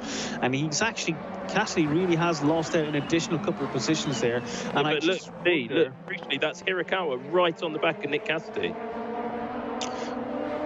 That's the number 20. There he is. The number 20 is catching up. Nick Cassidy there has got past that TCS Nakajima car. But look behind them, that's Hirakawa closing right up. Now, that is the championship battle right there. If Hirakawa can get onto terms with Cassidy, his championship hopes are going out of the window right now. This is working out reasonably well for Hirakawa at this stage. And it's, you know, he must have shown some good. We saw him drop 2 positions earlier on the race, and I wonder if just a couple of laps in clear air has allowed him to actually jump the traffic. And we'll see you probably jump even more traffic as the race goes on, as we see Naoki Yamamoto come on up to lap Tatiana Calderon, who's running in 17th place at the moment. This is Kobayashi in the pits now, and another car was with him. Nakajima coming in there, Leigh, with Kobayashi. He's made his stop and got underway. Kobayashi, I think, having a slightly slower stop than the... stalled. And it's Oshima coming in there. Actually, I wonder if that was not a stall, but maybe they immediately stopped him late because Oshima was coming in the pits. You're right, there's exactly Nakajima. Right. It was an unsafe release, and they saved the day to get away without getting penalty. He didn't get out of the box. But look, it's a whole heap of time there. He's slow, Sam. He's slow. Look how long it's taken him to actually get up to speed. He's down around Sasahara. Sasahara's passed. Kobayashi's lost about 5 or 6 positions there as Cassidy trying to get down the inside. This is not working out too well for Cassidy because he's coming up 2 drivers ahead of him, but actually meeting them in these the S's. Yeah, there's coming up through the snake. Cassidy keeps on getting the bad luck on here. He keeps on seeing cars coming out in front of him that he doesn't want. There's that Red Bull Mugen Honda. Now there's that KCMG Toyota powered car. And he needs to get that green and white Vantolin Team Toms up ahead of these guys, because just 1 slot behind him is Ryo Hirakawa, his championship rival. And right now, he's not making big inroads into those points battles. Out front, however, Look at that, Naoki Yamamoto going past the pit boards, going up close. Is he saying he wants to stop, or is his radio not working? Is he having a close look at his pit board? He's leaning it out up front. How is it going for him? Let's take a look at the lap times. And Yamamoto's last lap was a 1:40.3. There or thereabouts of the guys who have made their pit stops. So Sam, time difference. I actually have a thought. I think actually Yamamoto's losing time behind Calderon because he's suddenly dropped into the 1:40s. And just actually as Yamamoto came up behind Calderon, I think she's just suddenly upped her pace to what Yamamoto was doing. So I think it's just actually more frustration than anything else. I think he's trying to actually get him to notice her in her mirrors as he's actually got past. I think that's probably about a lap and a half, 2 laps of frustration there from Yamamoto. I don't think it's lost him anything because the driver who was in second place has lost a whole bunch of time. The guy who originally was in second place is no longer in the race. And I don't really remember who that actually leaves who was in fourth place. Oh, Kunimoto. So I think it's working out relatively well for Yamamoto as it stands, irrespective of how much time he loses behind lap traffic. Well, I'm looking at the total pit lane loss going back through the field, and it does look like Yamamoto does have a pit stop in hand over Kazuki Nakajima, who is the leading car on track, who has come to the pits and made his mandatory, well, yeah, pretty much mandatory stop. It looks like Yamamoto's going to go and try and go quite deep, and here's that battle with Nick Cassidy, though, coming back to that. Looks like he's trying to get past... Now, I couldn't see who that was. I'm not going to say it if it's not who I think it is, but he should be Kobayashi. That's Hirakawa. That's Hirakawa going around the outside of Cassidy. That's what I thought I saw. He's done the pair of them, and that's come out very well for Hirakawa. Cassidy losing huge amounts of time. Has he got a problem? I think he might do, Sam. He was very, very, very slow on corner exit there, so I wonder if he's having issues. And now he's been passed again, this time by Oyu. I wonder if Cassidy is having difficulties getting power down on the exit of corners, because out of the slower corners, he definitely seems to be struggling. I mean, he's just got passed around the outside of a hairpin, but he seems to have gotten back up to speed now and is about to repass Oyu for 14th place. It's the overtaking boost system there, so that's what got him back past quite good. He got it quite well. He got a good drive down, start, finish straight as a benefit of that overtaking boost, that extra fuel flow. But yeah, Hirakawa managed to get 2 cars in one move there, which was always the threat. But look at the gap he's put on Cassidy now. And Cassidy now just having to play chase. And he's not just chasing Hirakawa, he's chasing his any chance of winning this championship this year. This is not working out well for Cassidy, especially considering how good of a start he had initially in this race. He'll still pick up some points once once all the pit stops actually sort themselves out. But then again, Hirakawa will actually have gained more. Hirakawa putting on, he says he's 13th on the grid, 13th on position at the moment, but that could possibly be top 6, top 7 when all the pit stops are done and dusted at this time. But strategy is still in play. Those drivers who haven't stopped yet, I think they're going to wait right to the end. As you see Nakajima, who is the leading drivers who've pitted so far, looking possibly at a podium here, Sam, as it stands. He's been a little bit off the boil in Super Formula the last couple of years, and I think he's a driver looking for a good result as well. Even though he has had success with the Toyota-powered machines in other categories, I think really looking to bolster his reputation once again in Super Formula. Bear in mind, he is a guy who's a 2-time Super Formula champion, but he hasn't won this championship since 2014. There you can see the lap time differential between old tyres and new tyres. Lap 12, 140, lap 13, 143, then your pit stop lap, then back to the 139s on the new tyres. Naoki Yamamoto, though, out front, he hasn't made a pit stop. He's still running in the 139s. These Yokohama tyres do not seem to be going off for the Docomo Team Dandelion Racing Run Delara Honda. This seems very, very stable, Sam, because the older tyres aren't losing so much time. They're not falling off a cliff by any stretch of the imagination. The difference between the older tyres and the new tyres seems to be between half a second to 1 second.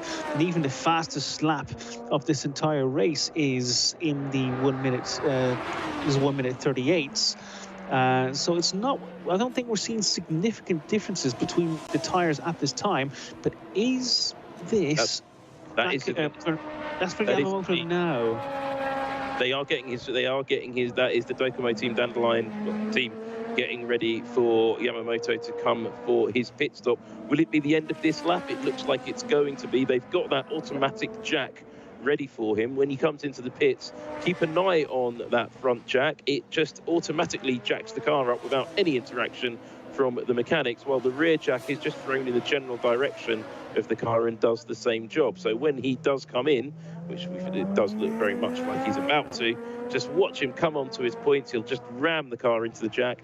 The jack will just jack it up the car without a human touching it, and the rear jack is thrown at the back of the car, jumps on it. These jacks are bizarrely the most advanced in motorsport anywhere in the world, because Formula One doesn't allow such advanced technology in the jack systems, and nor do most other international racing series. Just in Japan, they've really gone for it on the pit equipment. Sam, looking at the gap there, it's 37.5 seconds back to Nakajima.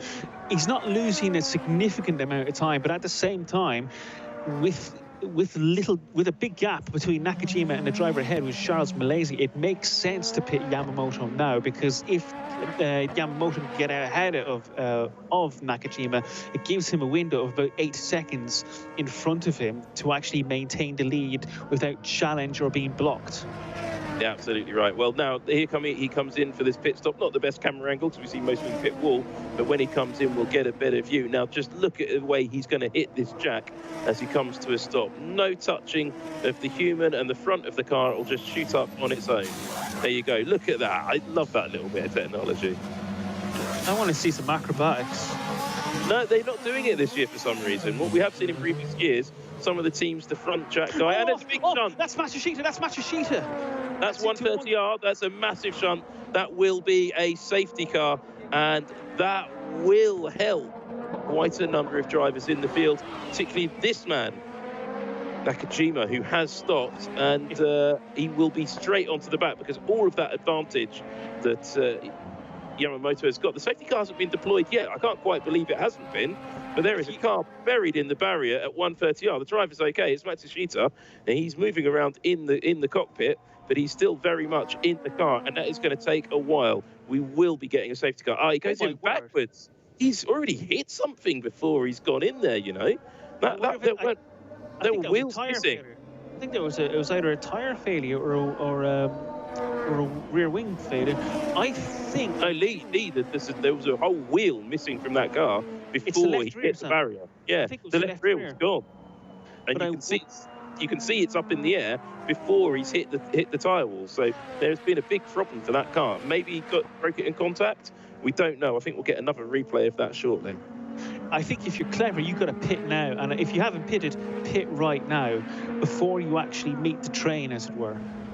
Yeah, absolutely. They're going to have to. I think the pits may be closed now, though, so a number of cars are going to have to wait. No, here we go. We have got cars coming to visit pit. Rosho, Suboi, Ishura, Yamashita, Fenestras, Nojiri, Milesi. They're all coming in. For Kazumi coming in for he's still in the pits from a while ago. He never came back out. And they may get, if these guys are driving to deltas, i.e. they're driving to a maximum sector at the start of the lap, they may get an advantage, but not here. So there you see, holding the lead, Yamamoto. Second position will be Nakajima. Third, that is one of the KCMG cars. I think that is Kobayashi. Then Sasahara. Then the other KCMG car. And there is that the number 20 car of Hirakawa? I'm not sure if it was or not. Double stacking there for Fenestras and his teammate in the Raffinet cars. That's not worked out either, because Fenestras was slow away because there was other traffic coming down the pit lane, and him being slow away has also slowed Yamashita even further. Now, this has hurt Yamashita in a big way. Yeah, I'm just looking at my timing screen here, Leigh, which does seem to update, and I don't trust my timing screen right now. But it is showing me that Sho Suboi is leading this race, and that is not what I am seeing on track. That's not the race leaders. They're both lapped cars. I'm seeing there's your race leader, Naoki Yamamoto, unless, of course, the safety car has picked up the wrong car. Oh, There is Sho Suboi in the number 39 Ingin car. As far as I saw, Sho Suboi came out behind Sasahara. And he is not there on my timing screen, and I didn't see him there on track. Well, we still don't quite know what befell this number 50 car, but let's have a look. So you can see him going in. Yeah, and no, the no, left it's rear is a gone. left rear. It was It's left rear. completely gone there, though. Is that the Yeah. tyre just blowing to pieces? I or wonder did if the wheel left rear failure? went. I wonder if the left rear went while he was actually coming around the tyre, coming around the 130R, which is bizarre because the inside rear tyre, it's unusual that that would let go unless he's actually picked some puncture up along the way. Well, looking at our producer's just sent me a picture of what happens. And he's already pointed out we're over halfway in the race already and he can't believe it. No, nor can I. There's always been lots of safety car. We're getting another long safety car. The tyre smoke from the back of the car started way back before the apex of 130R. So no real indication as to what has happened to that car, other than when he arrived at the barrier, his left rear wheel was already sticking in the air. So was it a failure from hitting a curb or something like that? Very strange accident down at 130R. Well, What about suspension? well, I'm wondering, was it a suspension failure? But that's very unusual on these Dallara cars. I mean, they're pretty reliable. To have flicked the left rear wheel up so aggressively. I mean, all things are possible at that stage. But if it's a tyre, then he must have hit some sort of debut. So you see the safety car letting the rear cars going through. Now it's caught Yamamoto, the race leader. And Yeah, you see Kaz Nakajima there in second place. Sho Suboi has been put back into his proper position back in fifth. So, yeah, the timing screen, clearly a timing glitch there at that one moment. Obviously, it missed him on the timing loop and put him to the lead of the race. That didn't make any sense. You will get that lap traffic, I think we'll get the wave by, and then we'll have a race towards the end to go. Only 8 laps left on the board, so it's going to be a bit of a dash for the cash. And someone who isn't going to be too pleased about that situation, or actually perhaps slightly more pleased than he would have been, because it looked like he was losing time. It's going to be Casti versus Hirakawa for 7th and 8th, looking for those points as the restarts get going. And there's a whole glut of Toyota runners. It looked like we were saying at the beginning of the show, it was a all Honda circuit. Well, it's Honda, Toyota, Toyota, Honda, Toyota, Toyota, Toyota, Toyota, Toyota, Honda. It's not worked out well for the Hondas here. Well, unfortunately, 3 of the cars that have retired are 3 of the 4 cars that have retired are Hondas, and unfortunately, those Hondas were ones that were quite high up in the positions earlier on in this race. Of course, Matsushita Fukuzumi, who was running second, and Makino, who was running, who started in the top 5. Well, don't forget, as we're under safety car, that bit where I say don't forget to hit like, don't forget to hit subscribe, get in the chat, leave your comments, say hello to us and ask us questions. Let us know also where you're watching from around the world. We love finding out and seeing where you are in the world. But it's great to have you on the-race.com, and some great action coming up on that website over the next 24 hours. Qualifying coming up later from Sakhir in Bahrain on the outer circuit, which is going to be highly unpredictable. Will George Russell be able to get pole position in his first Mercedes drive? And we'll be looking on to the Grand Prix tomorrow, but also the second race of the JAF Grand Prix. But this first race of the 2020 JAF Grand Prix, even though there hasn't actually been a vast amount of racing, has been hugely exciting. There's been an awful lot going on. Unfortunately, quite a bit of it has actually been off the track, but they were already getting rid of the Matsushita's cars a few moments ago, so hopefully we will be going green in the next couple of laps or lap or so. Just to note, actually, checking out that driver in 4th place, Ukyo Sasahara. He has had a bit of a it's an unusual season for him, Sam, because he originally came into the team movement team as a replacement for Yuri Vips, who couldn't get a working visa for Japan at the start of the season. Then that kind of spilled over into the second round, and then that kind of spilled over into the next round when Yuri Vips was replacing an injured driver, Sean Gilal, in Formula 2. And then when it came to Autopolis last time out, it was revealed that Vips won't be won't be coming to Japan at all this year, and that he was going to stick around in Formula 2, and we'll probably see him in Formula 2 next year. So it'll basically give Sasahara the seat for the whole year as it stands at this point. And I mean, it'll be interesting to see if they will keep him on for 2021. Well, there's a big question about that seat, Leigh, because that is a seat controlled by Red Bull Racing, and they gets to drive there. That's why Yuri Vips was supposed to be in that Mugen Honda powered car. And well, if Red Bull and Honda are parting company in Formula 1, which I have slightly skeptical about whether they're parting company with Mugen, will Red Bull still be trying to bring up young Japanese drivers, or will it be using the series to bring on other European talent? So we might see Yuri Vips go back to Super Formula, because it doesn't look like there's going to be a space for him in Formula 1 in 2021. So there is the question of the second Red Bull seat, that is between Alex Albon and Sergio Perez. Pierre Gasly is locked into the AlphaTauri seat, and assuming that all goes to plan over the next 24 hours, or slightly more than 24 hours for Yuki Tsunoda, he will be racing the other AlphaTauri. So he won't, if he doesn't though, he's been warned that he will be racing in Super Formula in 2023. Yeah, the driver merry-go-round. We've seen lots of various junior driver programs over the years, and it just shows really the kind of value that's placed in Super Formula that Red Bull would bring drivers here. And it's important, Sam, as well, that it's not just a junior category. What really makes Super Formula stand out is you do have young drivers, but you also have professional drivers of incredibly high caliber. You know, sports car world champions, ex-Formula 1 drivers, Super GT champions, and it actually is a quite interesting and I think more accurate benchmark, as it were, than necessarily a bunch of good to middling junior drivers running around Sakir in overpowered F2 cars. Well, having a look at this, I mean, that's absolutely what sets apart Super Formula to every other championship in the world. But look, Naoki Yamamoto playing mind games with Kazuki and Nakajima there. Both of them drivers with Formula 1 backgrounds around this very race circuit.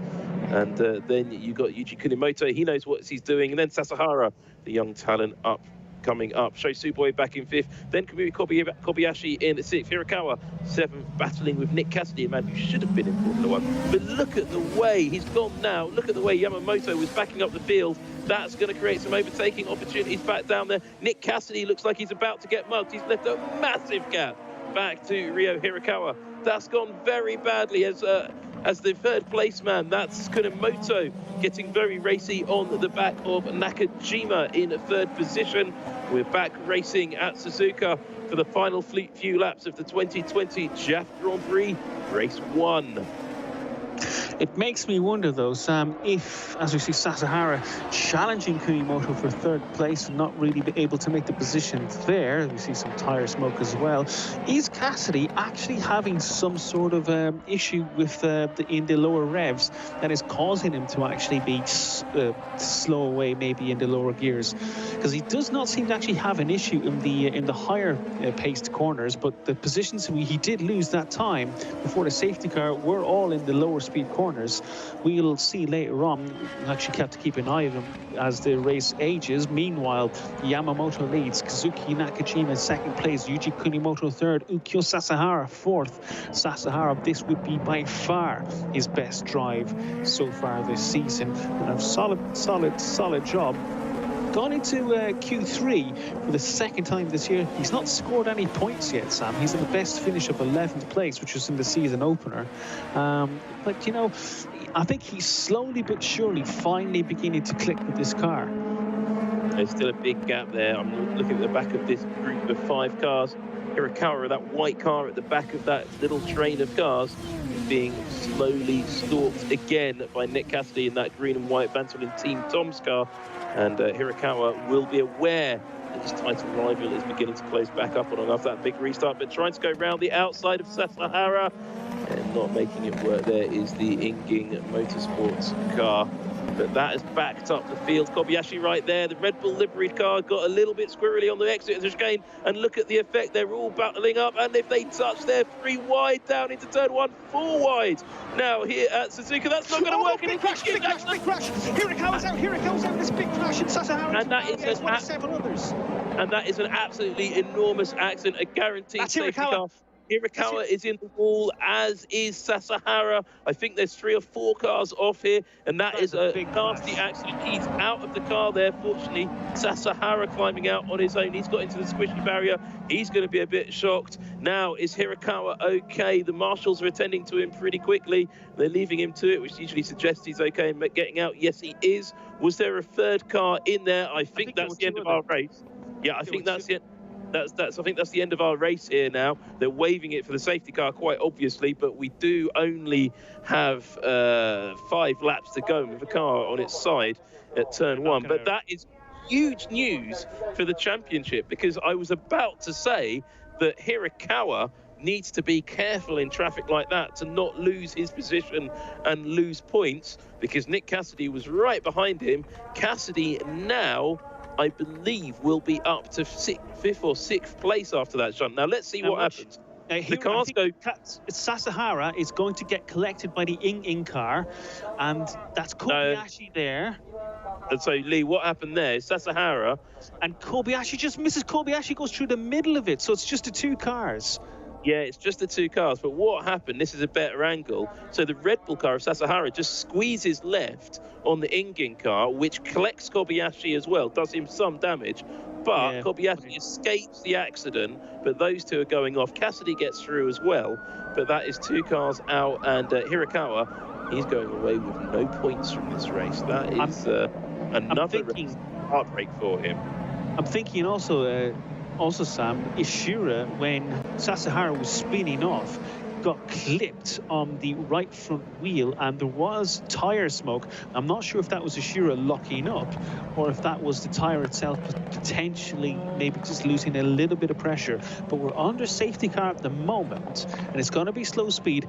If Ishura does have an issue, and there's not saying that he does, but if he does, he can still just bring the car around under the safety car to the flag. He doesn't need to actually pit unless it becomes a danger.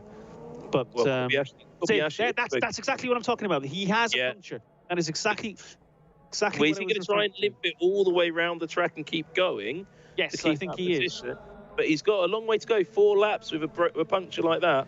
I don't think Race Direction will let him do that. He's going to have to pit and change that. That car is not in a safe condition. If it was the last lap, maybe he could do a Lewis Hamilton at Silverstone, but it's not the last lap. And sure enough, he's coming into the pits to make that change. So he's losing those spots. I think also that Kamui Kobayashi has damage. Will he be able to limp it round for these final 4 laps? If he can't, Nick Cassidy moves up to 4th position. And he's starting to look like a better day for Cassidy after a bit of a struggle. Now, the other thing that's going to be a big factor here, pretty heavy damage to both of those cars that are in the barrier at turn 1. Let's not forget, in less than 24 hours, we have another race. And of course, I meant that was Shogo Tsuboi that was collected and not Ishura. Ishura is, of course, still running in 6th place.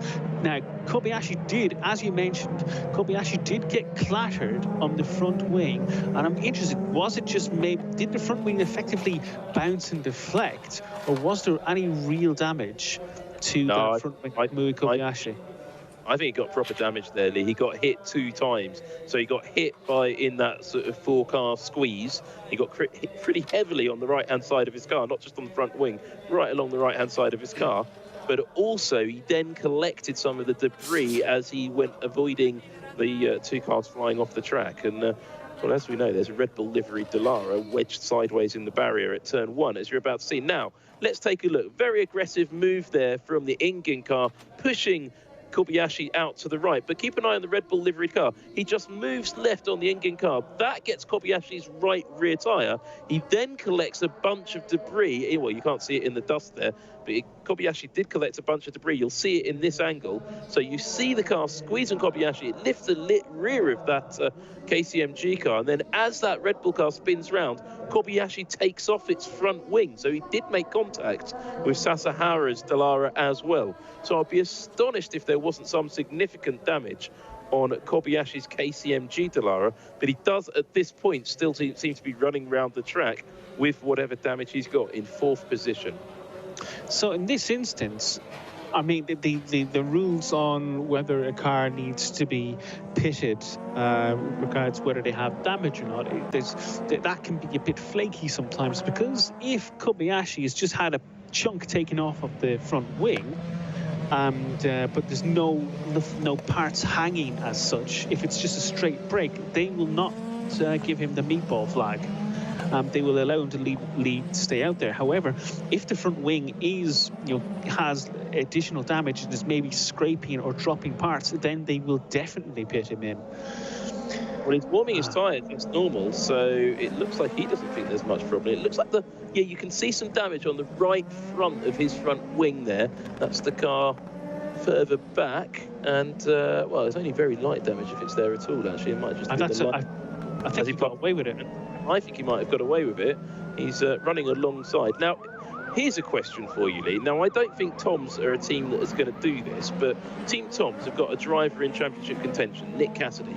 He's the 5th car you'll see through your picture, the green and white car. But the car in 2nd in this race is his teammate, Kazuki Nakajima. Now, behind this safety car, because this safety car is almost certain to go to the end of the race, would you run Kazuki Nakajima through the pits on the penultimate lap so Cassidy gains 1 more place, knowing his main championship rival is coming away from this race with no points whatsoever?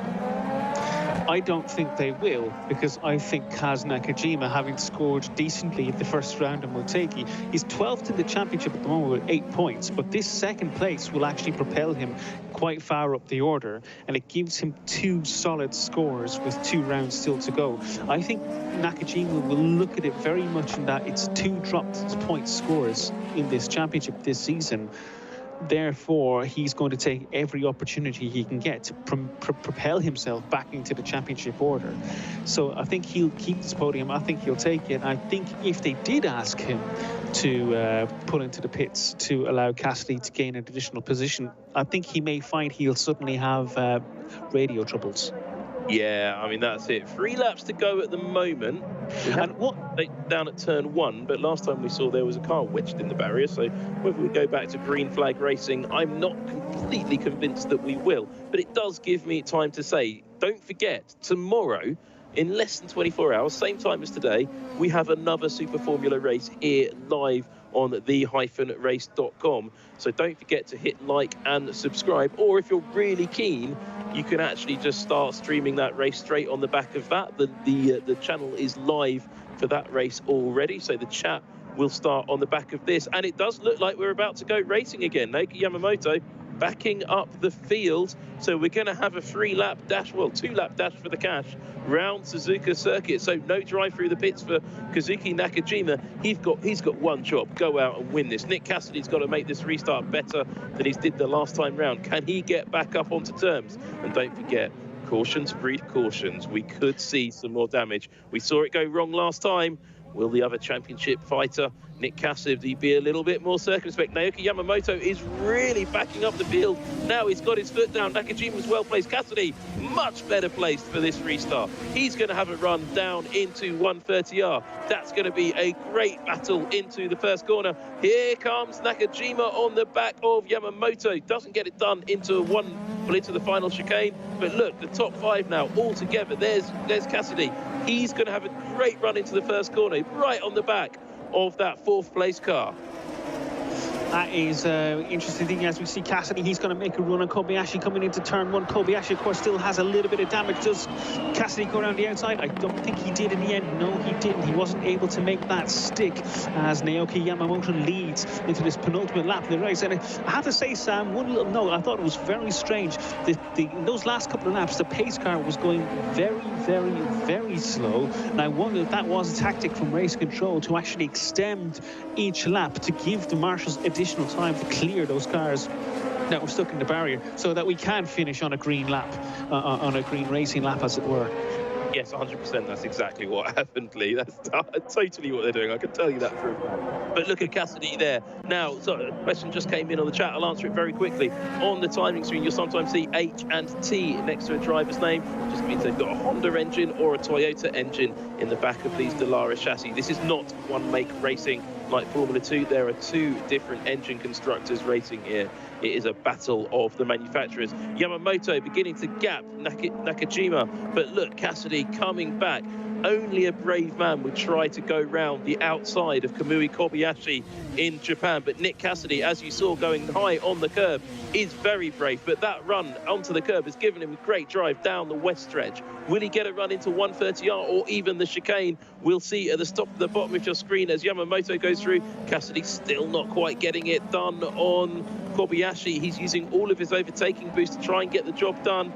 And Cassidy's car beginning to get a little bit loose at the rear. He's got to be careful with that. Sasha Fenestras, amazingly, he's still in the race. But just ahead of Sasha Fenestras. Oh no, Sasha Fenestras climbs into 10th place. I was about to say, as we see Tomoki Nojiri, who's actually up to 7th at the moment, mostly because most of the field is gone. After he qualified high up and went to the back, he is 7th place, so getting some points at least, just ahead up to Toshiki Oyu. So both Kondo racing cars in the points now after a not very good qualifying. They're running 9th and 10th. Charles Malaysia, he is currently 11th. He was in the points, but it looks like he's not going to score for the first time out in Super Formula just yet. Oshima and Tatiana Calderon rounding out the field in 12th and 13th place. Meanwhile, the final lap of this race, Sam, it looks like Naoki Yamamoto has enough ahead of Kazuki Nakajima to maintain the lead. This will be a big win and a big tick in Yamamoto's championship challenge. Yeah, Yamamoto, so I had a textbook run here at Suzuka today. Will he be able to do the same tomorrow? We'll find out tomorrow. But Nakajima there looking good. Cassidy still not being able to quite get this move done. But look, Kobayashi is now getting quite close up to the car in front. There's not much distance in this race to go, but it is concertinaing in that battle for third. Could this be how it ends? But 2020 JAF Grand Prix Race 1. Naoki Yamamoto comes out of the final chicane and gets onto the start-finish straight. Will he see the checkered flag this time past the stripe? He will, and he takes victory in the first race of the 2020 JAF Grand Prix. Second position is Nakajima. There is the KTM car of Yuji Kunimoto. Kamui Kobayashi is 4th, Nick Cassidy 5th, Ishihara 6th, Nojiri Oyu, Kenta Yamashita. Then it's Sasha Fenestras finishing a race in Super Formula for the first time, I believe. Milesi behind him, Oshima, and then Tatiana Calderon. I think rounds out the entire field. That's only all the cars that managed to make it to the end of this rather destructive JAF Grand Prix Race 1. That's right. Full score for Naoki Yamamoto today. That's 23 points, Sam. That is a big win. That actually, I think, may give Yamamoto the championship lead. Yeah, I think it might well do, Lee. And it looked like very much going into this race, it was a 2-horse race, and that was Cassidy and Hayakawa. But now, obviously, the Suzuka specialist, Naoki Yamamoto, the dude, as Jenson Button calls him, is very much into the game as well. We've got 2 races to go. So the next race is the same time we submit you tonight, or this morning, or yesterday, or this evening.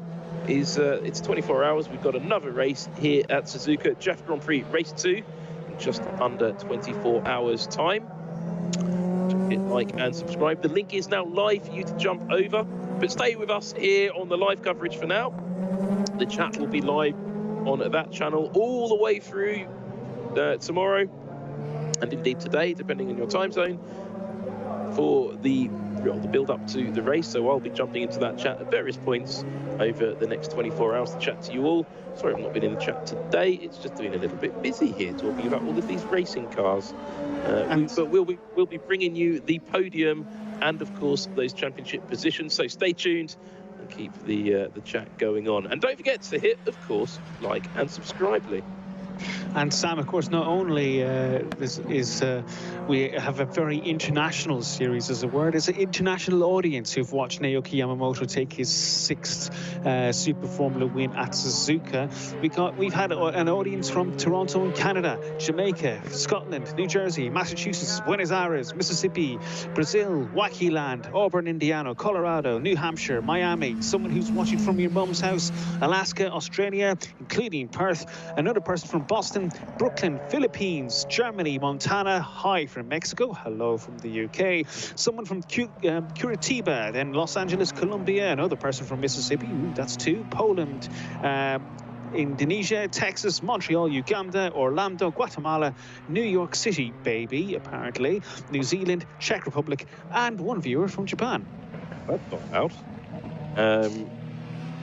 That is probably a European racing driver doing something a little bit naughty. Nobody from Ireland, Leigh. What's going on? Well, I'm from Ireland, so that counts. And we've just had a comment with a photo. I don't know how he's managed to do that. And Hinkley, which is in I'm not sure if it's the West Midlands or the East Midlands of England, but it's the middle bit of England. It's somewhere where it's somewhere. It's Hinkley is a place that gets lots of wind. Okay. Well, there's Naoki Yamamoto. He's got a good win behind him in the championship, and he's looking, well, quite pleased with that win. I think that means a lot to him. JAF Grand Prix winner. The winner race 1. He's got another race to deal with tomorrow. More overtaking boost system in tomorrow's race, but he's very happy with his car. His teammate, not so much. Now, Fukuzumi, of course, retired earlier on, and Naoki Yamamoto, you know, he's not just won the race and had great speed, he's also fended off. I actually lost count of how many times he had to do a restart or a start, Sam. That was quite a busy race, I think it's fair to say. Yeah, I think it is. We'll be hearing from the top 3 in Japanese, and well, big congratulations from Docomo Team Dandelion Boss there. And we'll have Chio doing the interview shortly. No, it's not Chio. Maybe it is Chio, I'm not quite sure. It's normally Chio doing the interview, but we'll find out. No, it's not Chio. Celebrations all round, and a solid podium as well there, like Kazuki Nakajima, who, by the way, set his fastest lap of the race on the final lap. So good effort, and Yuji Kunimoto rounding out the podium, 3rd place. Kamui Kobayashi, I think that 4th place. By the way, he'll be incredibly fortunate with that, considering the massive shunt he missed. I mean, that was spectacular, wasn't it? I mean, that first corner shunt, 4 wide down the start, finish straight on the restart, and that just was going to end in tears. And something that hasn't ended in tears, and I think it's really important to point out right through the season, not just here or in Super Formula in chat, but also in the Super GT chat here on the -race.com. See the Super GT Championship concluding last weekend with that amazing finish we saw at the top of the show. Hirakawa missing out on that one, missing out again here today at Suzuka. He's not having a good period of it, but keep a group of people keeping the chat going and keeping things all civilized are our volunteer moderators and admins in the chat. So thank you very much, everybody, with your little spanners by your names. You're by no means spanners. You're an essential part of our community here on the race, and that is what Nakajima is telling him. These guys are doing a great job. Naoki Yamamoto, he always looks quite cool and collected once he's got out of the car, but this one seems to mean a lot as the branded face masks go on, as we're going to have to be used to for at least another year, I suspect. Yes, Nakajima very, very, very happy with that. And I mentioned during the races that I didn't think that Nakajima would pull over in any way, shape, or form, because he's a 2-time champion, and he's going to be looking for another championship challenge, I suspect. Well, here we're going to be hearing from 波乱にあふれたレースだったんですけど、山本選手の周りは何事もなかったんですか？そうですね、今回ちょっとセーフティーカーも多くて荒れた展開のレースだったんですけど、まずスタートがうまく決められて、レースリード、1周目からなることが、一番の勝因だったと思いますし、ちょっと途中、バックマーカーに引っかかってしまって、もうそれで結構ロスしちゃったのと、ブルーフラッグも出てたんで、そこは、had a pit stop and carried on driving, and everybody else went slower than he 戦ってもらいたいなと思いますけど、ちょっと僕も興奮してた部分があったんで、 Which is exactly what he just said. 荒々しい感じになっちゃったんとにかくこの一戦しっかりとポルトウィン決められることができて、フルマーク取ることができたので、非常にいいレースができたと思いますし、こういうレースをさせてもらったチームの皆さん、そして素晴らしい車を作ってくれたエンジニアの杉崎さんに感謝します。We did have some quite significant shunts today during that race, and great to see no issues whatsoever for any of the drivers. I mean, from Makino at the start to Matsushita in the barriers, and Montreal to Hirakawa and Sasahara towards the end of the race. たくさんいると思いますし、 I think that really shows up another angle of the SF19 car. It's showing its strengths.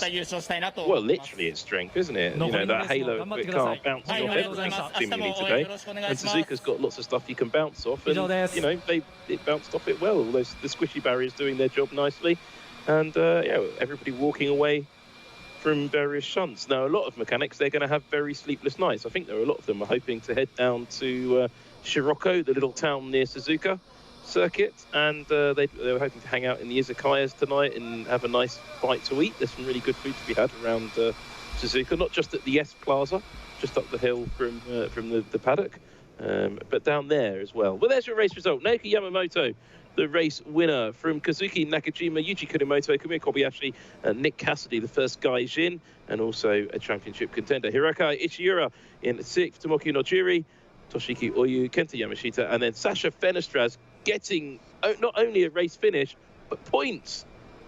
Well, a point. Well, that's better than nothing. Charles Milesi, 11th, 12th position was Ishima. Tatiana Calderon, she was last of the runners, only 12 seconds back after that safety car.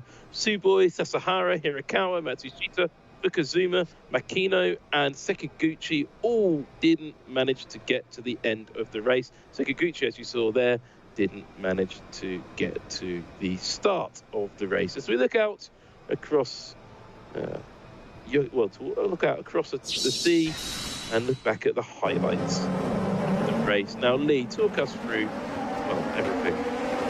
That's Yamamoto getting a very good start there. Nakajima initially got a very poor start, allowing Fukuzumi into second place and Kobayashi into third as he squeezed past Makino. Now, Makino would have an off here and gone straight into the barrier. Still not sure whether he had a front wing failure or whether he simply got a tyre on the grass.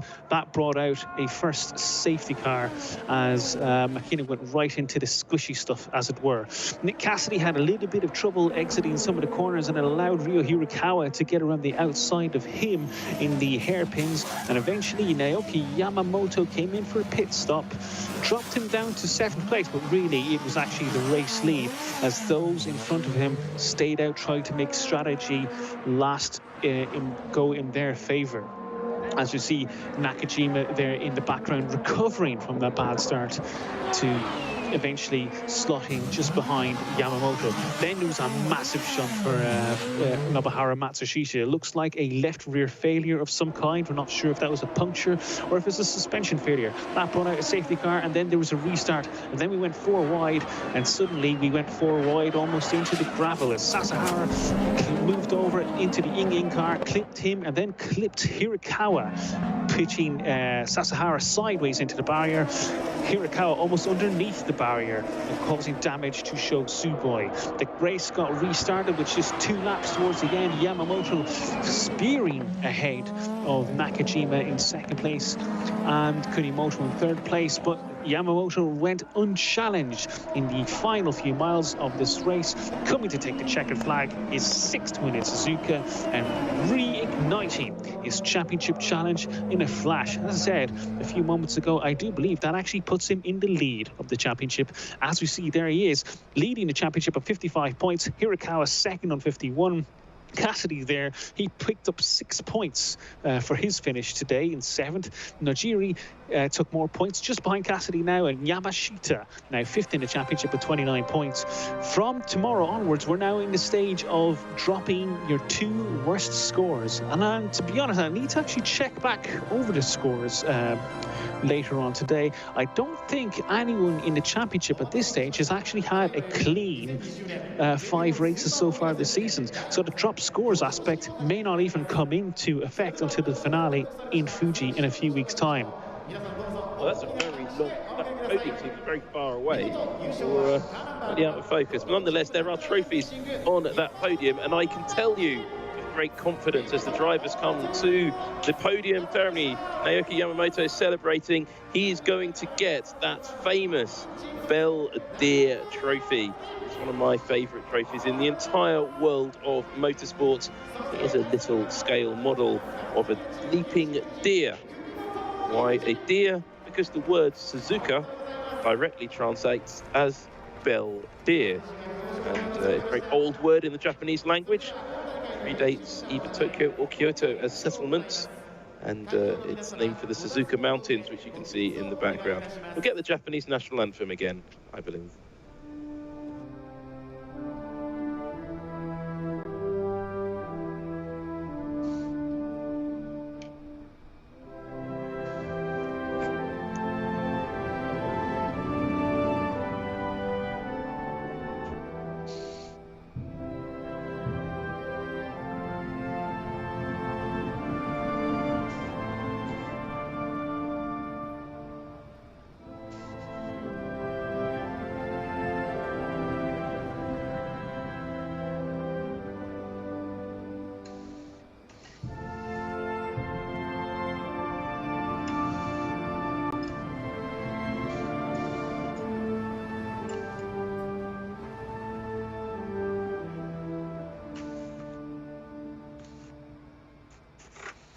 Well, there is the national anthem for an all-Japanese podium here at Suzuka for the first race of the 2020 JAF Grand Prix. And as we look on this very long lens at the podium, those trophies are picked up and waved in the air. Single flag technique for all of the drivers, and they see that famous trophy. It is a deer with a bell around its neck, and I've always preferred the 3rd place trophy. There you go, it's the darker coloured deer with the slightly blurry bell, and waving out of shot is Nakajima. He's happy with his trophy as well. Small trophies, but I think they're the ones that the drivers really treasure, especially Naoki Yamamoto. He's got a few of these from Suzuka already, and no doubt collect a few more. Will he collect another one tomorrow? Well, join us again here on the-race.com. Hit like and hit subscribe. And after we finish this broadcast, a little bit more to go. Just don't forget to jump over into the chat on the other broadcast. It's already there for you. The chat is already open. So you can start chatting away about race 2 of the JAF Grand Prix. Chat about all the other stuff that's coming up on the race on that channel. Feel free as well. We've got great action here on the-race.com. Two more Super Formula races to go this season. The first of which coming up tomorrow, and then the final one a little while later, in 2 weeks' time. That's Fuji Speedway to round out the championship. And as we can see, Nick Cassidy, who was 2nd going into this race, trying to take points out of the championship leader, managed to go back into 3rd in the championship because somebody else went up to the top. And there's someone describing the race's coverage of Super Formula to Kamui Kobayashi, and that's why he looks so astonished. Well, I'd be astonished too, which is how wonderful it's been. Well, yeah, it's been a good race, and well, Kobayashi there, well, chatting to one of the team members from Anthem Team Toms. very enthusiastically. I wonder what they're talking about. That's the photographer from Autosport magazine in Japan being asked to take a photo on a mobile phone, which is probably not quite what he expected to be doing. And of course, not the Autosport, a different Autosport. Yeah, Autosport Japan is entirely unrelated to the English language publication. They both go back to the 1950s, and somehow they've both managed to have the same title. I write for one of them, and it's not the one in English. And you know, it's good to see crowds at these races. It's minimal. I think it's still limited to 5,000 people at the races in Japan, and hopefully we'll see them there tomorrow for more of the same, Sam. Yeah, it's a few more than 5,000 now, but it's still quite strictly limited. But it's really good to see young people back at the track. And, well, look at the damage there. That's Kobayashi's car. That's Kobayashi's car. I wasn't seeing things. The car didn't look quite straight. So that is the damage that was caused by that contact with Sasahara's, the spinning car of Sasahara. And you can see that chunk that's been bitten out of it as Sugio Matsuda takes a picture of it. Well, that'll end up on Instagram almost immediately, won't it? Sugio Matsuda, he runs this KCMG Super Formula team between Super GT races, and normally he's obviously racing the Nissan, the red car Nissan in Super GT. He lives just down the road from this circuit. He's from Mie Prefecture, and that's why his train set always has the local trains on. But there you can see tomorrow's race being advertised. No point in saying December the 6th. It's just slightly less than 24 hours from now. Join us here back on the-race.com. And if you haven't hit like and subscribe, I have absolutely no earthly clue why you don't want to watch more of this, because it was jolly entertaining, even with very little racing. Indeed. And I wonder, actually, the front wing on Kobayashi's car almost looked like he had got away with it. I wonder if Sasahara, if the damage and maybe his wheel had actually just skipped over the front wing and just clattered the actual nose cone itself. Well, I think Sasahara's car was already beginning to sort of aviate at that point, so I think it clattered off. So here's the race highlights. There were some people looking in their wing mirrors. A race started. Some overtaking took place. And some more overtaking took place. A championship changed hands, and then there was the first big crash. Some concern, and an even bigger crash. A lucky escape for all concerned, and the safety car came out. But it was victory, once again, for Naoki Yamamoto at Suzuka. This has been an absolutely superbly entertaining race. Join us tomorrow here on the-race.com. See you in slightly less than 24 hours. Thanks for joining us.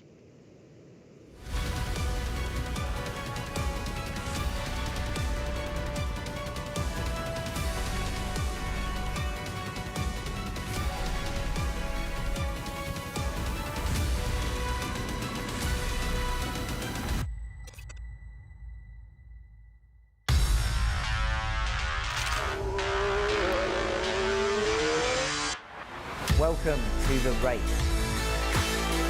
And the lights are out. Great start then. The Moto2 champion steps into the team that's dominating the championship. I'm Scott Mitchell from the race. We're here at Barcelona. Sebastian Vettel is fighting for his career. There has to be a title assault, and anything less will be a failure. Oh, and a spin! We lost the GoPro!